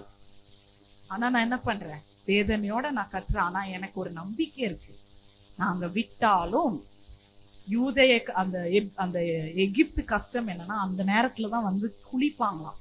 என்னது, ராஜா வீட்டுல இருந்து எல்லாரும் குளிக்கிறேன். அப்போ யோகேபாத் என்ன பண்ணியிருக்கா, புத்தி உள்ள ஸ்ரீ யோசிச்சுதான் மேடம் அந்த டைம்ல என்ன பண்ணியிருக்கிறாங்க. தியாலஜி அப்படி சொல்லுது, ஸ்காலர்ஸ் எல்லாம் சொல்றாங்க, she knew the time. யாரும் அங்க என்ன இருப்பாங்க, என்ன மாதிரி ஒரு தாய் உள்ளம் படைத்தவள் அங்க இருக்க மாட்டாளான்னு தெரிஞ்சு அந்த நதியில விட்டாலாம். ஆமென். இன்னைக்கு தாய் உள்ளத்தை எதிர்பார்க்குதுங்க உலகம்.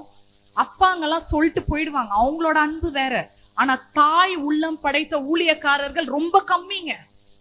உங்களை கண்டிக்கிறதுக்கும் நியாயம் தீக்கிறதுக்கு இருக்காங்க, உங்களை புரிஞ்சு நடந்துக்கிறதுக்கு ஊழியங்கள் இங்க இல்ல. இன்னைக்கு தாய் உள்ளத்தை ஆண்டவர் எதிர்பார்க்கிறோம். அப்படிதான் அவர் ரிலீஸ் பண்ணா. 3வது என்ன தெரியுமா, பர்பஸ் முடிச்சுட்டேன், ப்ரிப்பரேஷன் முடிச்சுட்டேன். 12 மணி ஆனால் கேட்டுப்போங்க, அடுத்த வாரம் உங்களுக்கு ஃப்ரீ மெசேஜ், உங்களுக்கு 10 நிமிஷம் தான் பாஸ்ட். 3வது ப்ரொசீட். சொல்லுங்க. இப்போ எனக்கு என் பர்பஸ் தெரியுது, அதை எப்படி நான் வளர்த்து எடுக்கணும். ஜெபத்துல நான் நிப்பேன். எப்படிப்பட்ட ஜெபம், ஆவியும் இருக்கணும் வார்த்தையும் இருக்கணும். should be like a steam engine. நல்லா போற ஸ்டீம் என்ஜின் மாதிரி நான் என்ன பக்குவப்பட்ட பொருத்தனையின் ஜெபம், தரிசனத்தின் ஜெபமே ஏற்படுவேன். இப்போ உள்ளதை பத்தி நான் ஜெபிக்கிற புத்தி உள்ள ஸ்திரீல, என் எதிர்கால தரிசனத்தை கொடுத்து நன்றி சொல்லுகிற புத்தி உள்ள ஸ்திரீ. ரெண்டாவது நான் ப்ரிப்பேர் பண்றேன். எனக்கு ஆண்டவர் தரிசனத்தை கொடுத்துட்டாரு. இப்ப நான் அதுக்கு அழகான ஒரு டெரிட்டரியை ஃபார்ம் பண்ணியிருக்கேன். இன்னைக்கு நான் இத்தனை விதங்கள் இருக்கு ஊழியத்துல, இதுல நான் சூஸ் பண்ணுவேன் நான் யாருன்னு. மூன்றாவது நான் இப்ப ப்ரொசீட் பண்ணுவேன். ப்ரொசீட் பண்றது ரொம்ப கொஞ்சம் கஷ்டமான விஷயம். ஏன் தெரியுமா? நம்மளுக்கு பர்பஸ் இருக்கலாம், ப்ரிப்பரேஷன் இருக்கலாம், ஆனா ஊழியத்தை செயல்படுத்தும் போதுதான் நமக்கு என்ன தேவை சொல்லுங்க? கீழ்ப்படிதல்.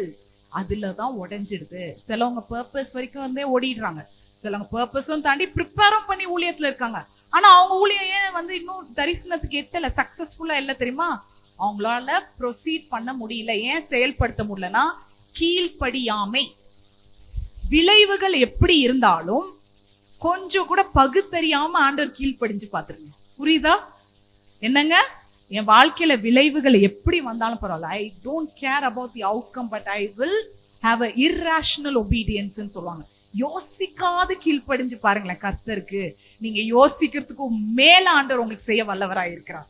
அவ்வளோ ஒரு நம்பிக்கை இருக்கணும் கீழ்ப்படிதல்ல. விசுவாசத்தோட முதல் இதே கீழ்ப்படிதல் தான்.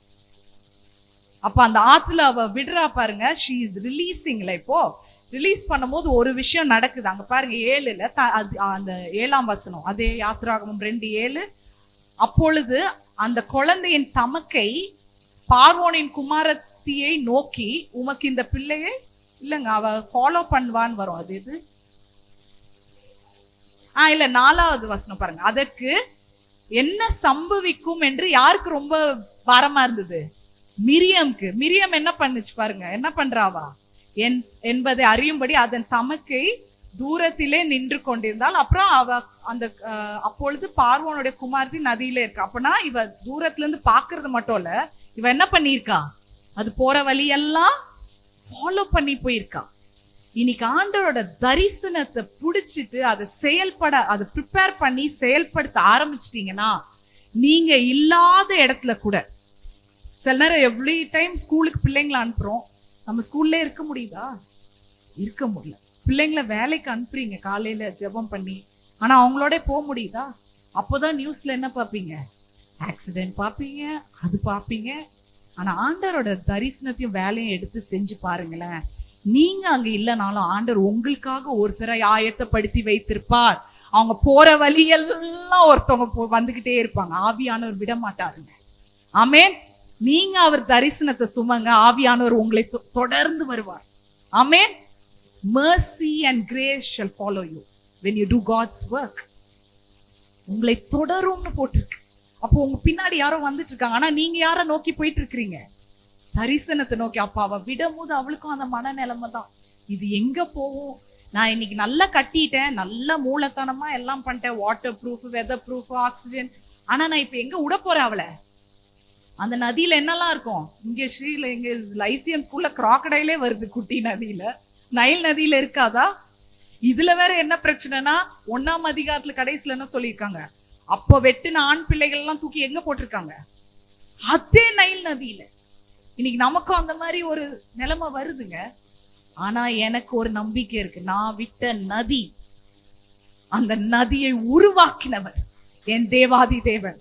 இந்த வானத்தையும் பூமியும் சிருஷ்டித்தவர் தான் இந்த நதியும் கொடுத்திருக்கார். அப்ப அந்த நதியை படைச்சவர் நாணச்செடியை உள்ள வச்சிருக்காரு. எப்படி விட்டாலாம்? ரீட்ஸ் போட்டிருக்கு இங்கிலீஷ்ல. என்ன அழகான வெளிப்பாடு பாருங்க. அந்த நதியை எங்க விட்டுருக்கு? அந்த 3ஆம் வசனத்திலே வரும், பிள்ளைய நதியோரமாய் நாணலுக்குள்ளே விட்டால். இந்த நாணலுக்குன்னு ஒரு சிறப்பு இருக்கு. அது ஆக்சிஜன் கொடுக்கறது மட்டும் இல்ல. இங்க பாருங்க, அந்த நாணல் செடி ரீட்ஸ் எப்படி இருக்குன்னா ரிவர்ல அங்கங்க இருக்கும், நடுவுல. சோ நீங்க ஒரு குட்டி போட்டை அங்க வச்சீங்கன்னா கூட, வெள்ளம் மாதிரி உங்களுக்கு வந்தா கூட, திடீர்னு ஒரு ரஷ் வாட்டர் வந்தா கூட அந்த கூடை எப்படி போமா? போய் ஒரு நாணச்செடியில மாட்டிக்கிட்டு, ஒவ்வொரு நாணச்செடியும் அதுக்கு என்ன பண்ணுது? ஒரு ஹால்ட் கொடுக்குது. அப்ப ரோட்ல வைக்கிறாங்க, அது என்னங்க வைக்கிறாங்க? ஒரு பம்ப் மாதிரி வைப்பாங்க தெரியுமா? அந்த மாதிரி இது ஒரு ஸ்டாப் பண்ணி கொண்டு போலாம். இன்னைக்கு ஆண்டவர் உங்க ஒவ்வொருத்தருக்கும் ஒரு நாளலை வச்சிருக்கிறார். நீங்க தரிசனத்தை எப்படி கொண்டு போவேன், எப்படி என் குடும்பத்தை நிறைவேற்றுவேன், எப்படி இந்த காரியம் முடிவுக்கு வரும்னா, ஆண்டவர் உங்களுக்கு ஒரு ஸ்டாப் ஓவர் வச்சிருக்காருங்க. ஒவ்வொரு ரீட்ஸும் என்ன குறிக்குதுன்னா, என் தேவன் அங்கங்க நின்று என் குழந்தைகளை, என் குடும்பத்தை, என் ஊழியத்தை, என் வேலையை அவர் பார்த்து கொள்றார். ஆமென். பார்த்து கொண்டுதான் அது எங்க போய் சேருது? பார்வோனோட குமாரத்துக்கே சேருது. அவ வேணா என்ன சொல்றது, ஒரு அவ நம்பிக்கையில அப்படியே ஏதோ ஒரு நம்பிக்கையில விட்டுருக்கலாம். ஆனால் அவளுக்குள்ள இருக்கிற ஆவியானவர், அவளுக்குள்ள இருக்கிற நோக்கம் தான் என்ன சொல்லுதுன்னா, நான் விட்ட இடம் அதே சாவுக்கு ஏதுவான நதியில தான் விடுறேன். ஆனால் அதை எடுக்க போறவங்க யாரு? தன் தகப்பன் ரூல் போட்டிருக்காரு. என்ன போட்டிருக்காரு? குழந்தைய கொல்லணும்னு. ஆனா மகள் என்ன பண்றா? காப்பாத்துறா. தகப்பனுடைய கோவத்தை மகளால சரி பண்ண முடியுமா? பண்ண முடியும். இன்னைக்கு உங்களுக்கும் எனக்கும் ரட்சிப்பு அப்படிதான். பிதாவானவருடைய கோவத்தை உங்களுக்காகவும் எனக்காகவும் ரட்சிக்க வந்தவர் தான் இயேசு கிறிஸ்து. ஆமென். அவர் தான் உங்களை வளர்த்தெடுக்கிறவர். ஆமென். He has raised you to raise a generation. ஆமென். இன்னைக்கு அப்படிப்பட்ட தேவனுக்காக நம்ம செய்யணுமா வேணாமாங்க? அவரோட மரணத்தை பத்தி கூட நான் போன மெசேஜ்ல சொன்னேன் இல்லையா? ஒவ்வொரு ரீதியில அந்த 9 நெயில் பத்தி சொன்னேன், ட்விஸ்ட் பண்ணதெல்லாம் சொன்னேன்ல. அந்த ஒவ்வொரு ரெவலேஷன் உங்களுக்கு தெரியும், மறந்துடாதீங்க. அவர் கேட்கிறாரு, எனக்காக நீ என்ன செய்வ? உனக்கு நம்பிக்கை இல்லையா? நீ விட்ட நதியில நான் ரீட்ஸை வச்சிருக்கேன், நாணலை வச்சிருக்கேன், அதை ஃபாலோ பண்ண மிரியம வச்சிருக்கேன், அதை எடுக்க ரட்சகர் இருக்கிறார். எந்த இதுல இருந்தாலும் தூக்கி எடுக்கிறவருங்க நம் தேவன். ஆமென். இன்னைக்கு you proceed with your vision. அதுக்கு தேவை இந்த 3 மிஷன்ங்க. மிஷன் என்பது வேற எதுவுமே இல்லை, உங்க கிரியை தான். நீங்க அன்றாட செய்யற கிரியையை ஆக்டிவேட் பண்ணலைன்னா உங்க தரிசனத்தை நீங்க என்ன பண்ண முடியாது? அடையவே முடியாது. புரியுதா? 12 கூடைகள் மீதி நிரம்பி எப்படி வந்தது? கூடை வெறும் காப்பாத்துற கூடை மட்டும் இல்ல, கூடைய நீங்க கர்த்தருக்கு எனக்காக ஒரு ஊழியம் செய்தால் பிதாவானவர் அவரை கனம் பண்ணுவார். அன்னைக்கு அந்த சீஷர்கள்லாம் 5000 பேரும் சாப்பாடு முடிஞ்சு கிளம்பு நாங்க என்ன சொன்னாங்க? they were sending the கூட்டத்தை, போ சாப்பாடு இல்ல. ஆண்டவர் சொன்னார், ஷூ உட்காரவே, என்ன கண்புற நீ? இவ்வளவு நேரம் வார்த்தையை கேட்ட உனக்கு விசுவாசம் இல்லைல்ல? திருப்பி பழைய குருடி, இவ்வளோ நேரம் நான் உனக்கு விடிய ஆண்டோட வார்த்தையை சொல்லி வார்த்தையாவே நிக்கிற, நீ என்ன பண்ணிட்டு இருக்க? சாப்பாடு எல்லாம் அனுப்புறேன்னு 5000 பேருக்கு அவர் போஷித்தாரு. போஷித்து என்ன நடந்தது? 12 கூடைகள் நிரம்பின. அப்ப அந்த 12 கூடைகள் யாருக்குங்க? 12 சீஷர்களுக்கு. அதுல ஒருத்தன் ஆண்டவர் என்ன பண்ணான்? மறுதளிச்சான். இன்னொருத்தனும் என்ன பண்ண? மறுதளிச்சான். ஒருத்தர் யாரு? காட்டி கொடுத்தது யாரு? யூதாஸ். மறுதளிச்சது யாரு? பேதுரு. அன்னைக்கு அவன் கூட ஏன் நிரம்பிச்சு தெரியுமா? அன்னைக்கு ஏன் ஆண்டவர் அவனை போஷித்தா தெரியுமா? அதே பேதுரு தான் அப்போஸ்தலர் 3ஆம் அதிகாரத்துல 3000 ஜனங்களை ரட்சிப்புக்குள்ள கொண்டு வந்தவர். ஆமென். உன் கூடையை நிரம்ப செய்கிறவரும் அவர் தான், உன்னை கூடைக்குள்ள வைத்து பாதுகாக்கிறவரும் அவர் தான். கூடைக்குன்னு ஒரு வல்லமை இருக்கு. கடைசியில அப்போஸ்தலர் 9:25 எடுங்க. ஏன்னா மிஷனரி பத்தி மிஷனை பத்தி பேசிட்டு மிஷனரியோட லீடரை பத்தி பேசாம இருக்க முடியுமாங்க? யாருங்க மிஷனரியோட லீடர்? பால். சொல்லுங்க. அவரை எப்படி இறக்குறாங்க பாருங்க. அவர் அப்பதான் தமஸ்கு பட்டணத்துல இருந்து கண்ணெல்லாம் போய் கஷ்டப்பட்டு இப்போ என்ன பண்றாரு? ஆண்டவர் அறிஞ்சு ஊழியம் செய்யும் போது இப்ப யார் அவரை கொல்ல வராங்க? தமஸ்கு பட்டணத்துல இருக்கிறவங்களே என்ன பண்றாங்க? பவுல கொல்ல வராங்க. அப்ப பாருங்க, அங்க இருக்க சீஷர்கள் அவரை எப்படி இறக்குறாங்கன்னு பாருங்க. நல்லா கொஞ்சம் சத்தமா வாசிங்க. 9:25.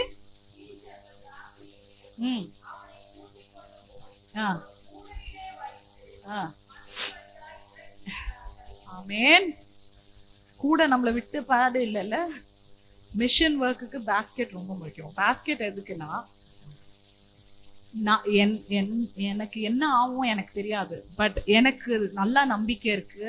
My children, my ministry is protected by the basket which I built. Amen. பயங்கர வைராக்கியம் இருக்கு. பிசாசு என்ன இனி பயம்? நீங்க நினைக்கிறீங்களா அவன் என்ன பயம் கொடுத்தலன்னு? என்னெல்லாம் பண்றான் தெரியுமா?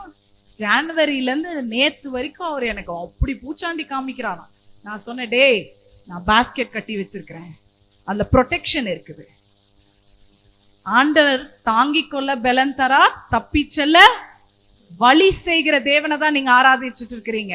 இதே பவுல் தான் சொல்ற, நான் நட்டேன், அவன் நீர் பாய்ச்சி, நான் அப்பளோ, ஆனா விளைய செய்வது தேவன்.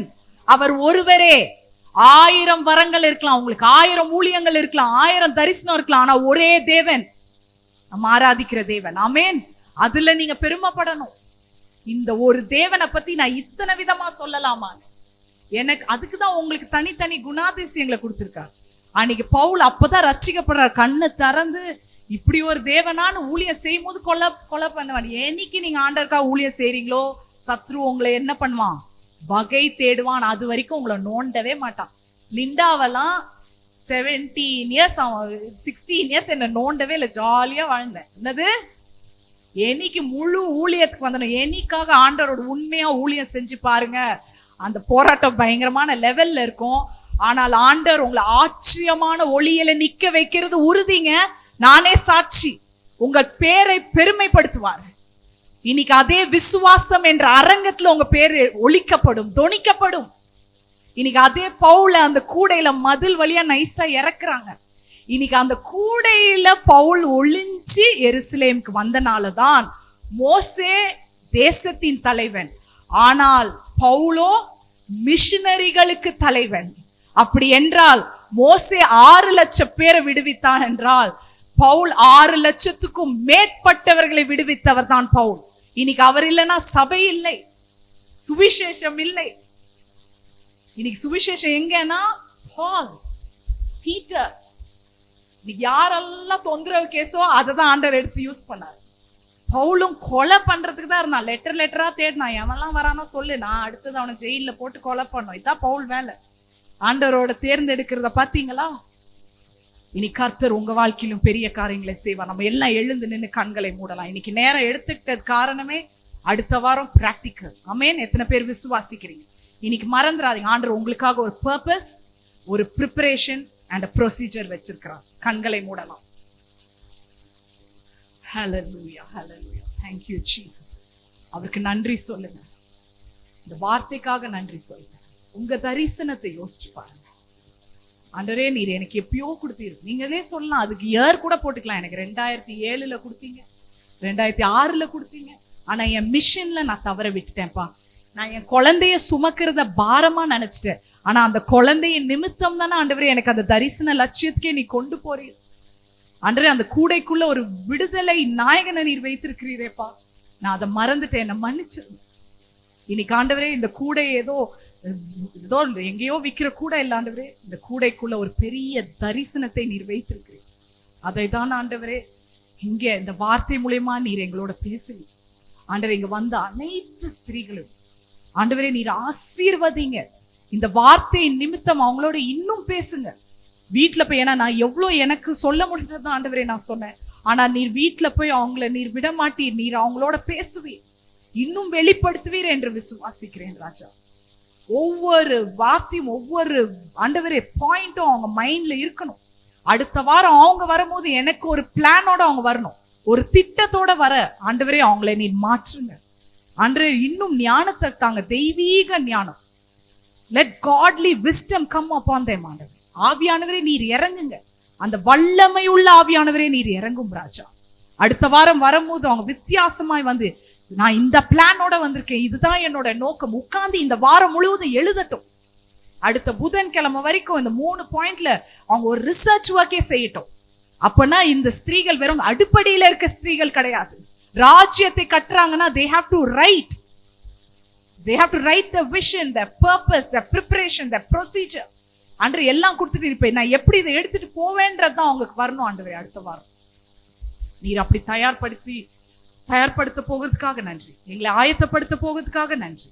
எங்களை உபயோகப்படுத்த போகிறதுக்காக நன்றி ராஜா. வந்த அனைவரையும் ஆசீர்வாதம். வராதவர்களுக்கு கூட நான் நினைவு கூறுகிறேன். ஆண்டவரே, நீரே அவங்களோட பேசு. எவ்வளோ நாள் அவங்க வார்த்தை இழக்கிறாங்க. வந்து இந்த ஆண்டவரே உங்களுடைய வார்த்தையின் ஆசீர்வாதத்தை அவங்க பெற்றுக்கொள்ள உதவி செய்யுங்க. இந்த நாளை, இந்த ஆராதனை எல்லாவற்றையும் உங்களுடைய கரத்துல கொடுக்கிறேன். இயேசுவின் நாமத்தில் பிதாவே, ஆமென், ஆமென்.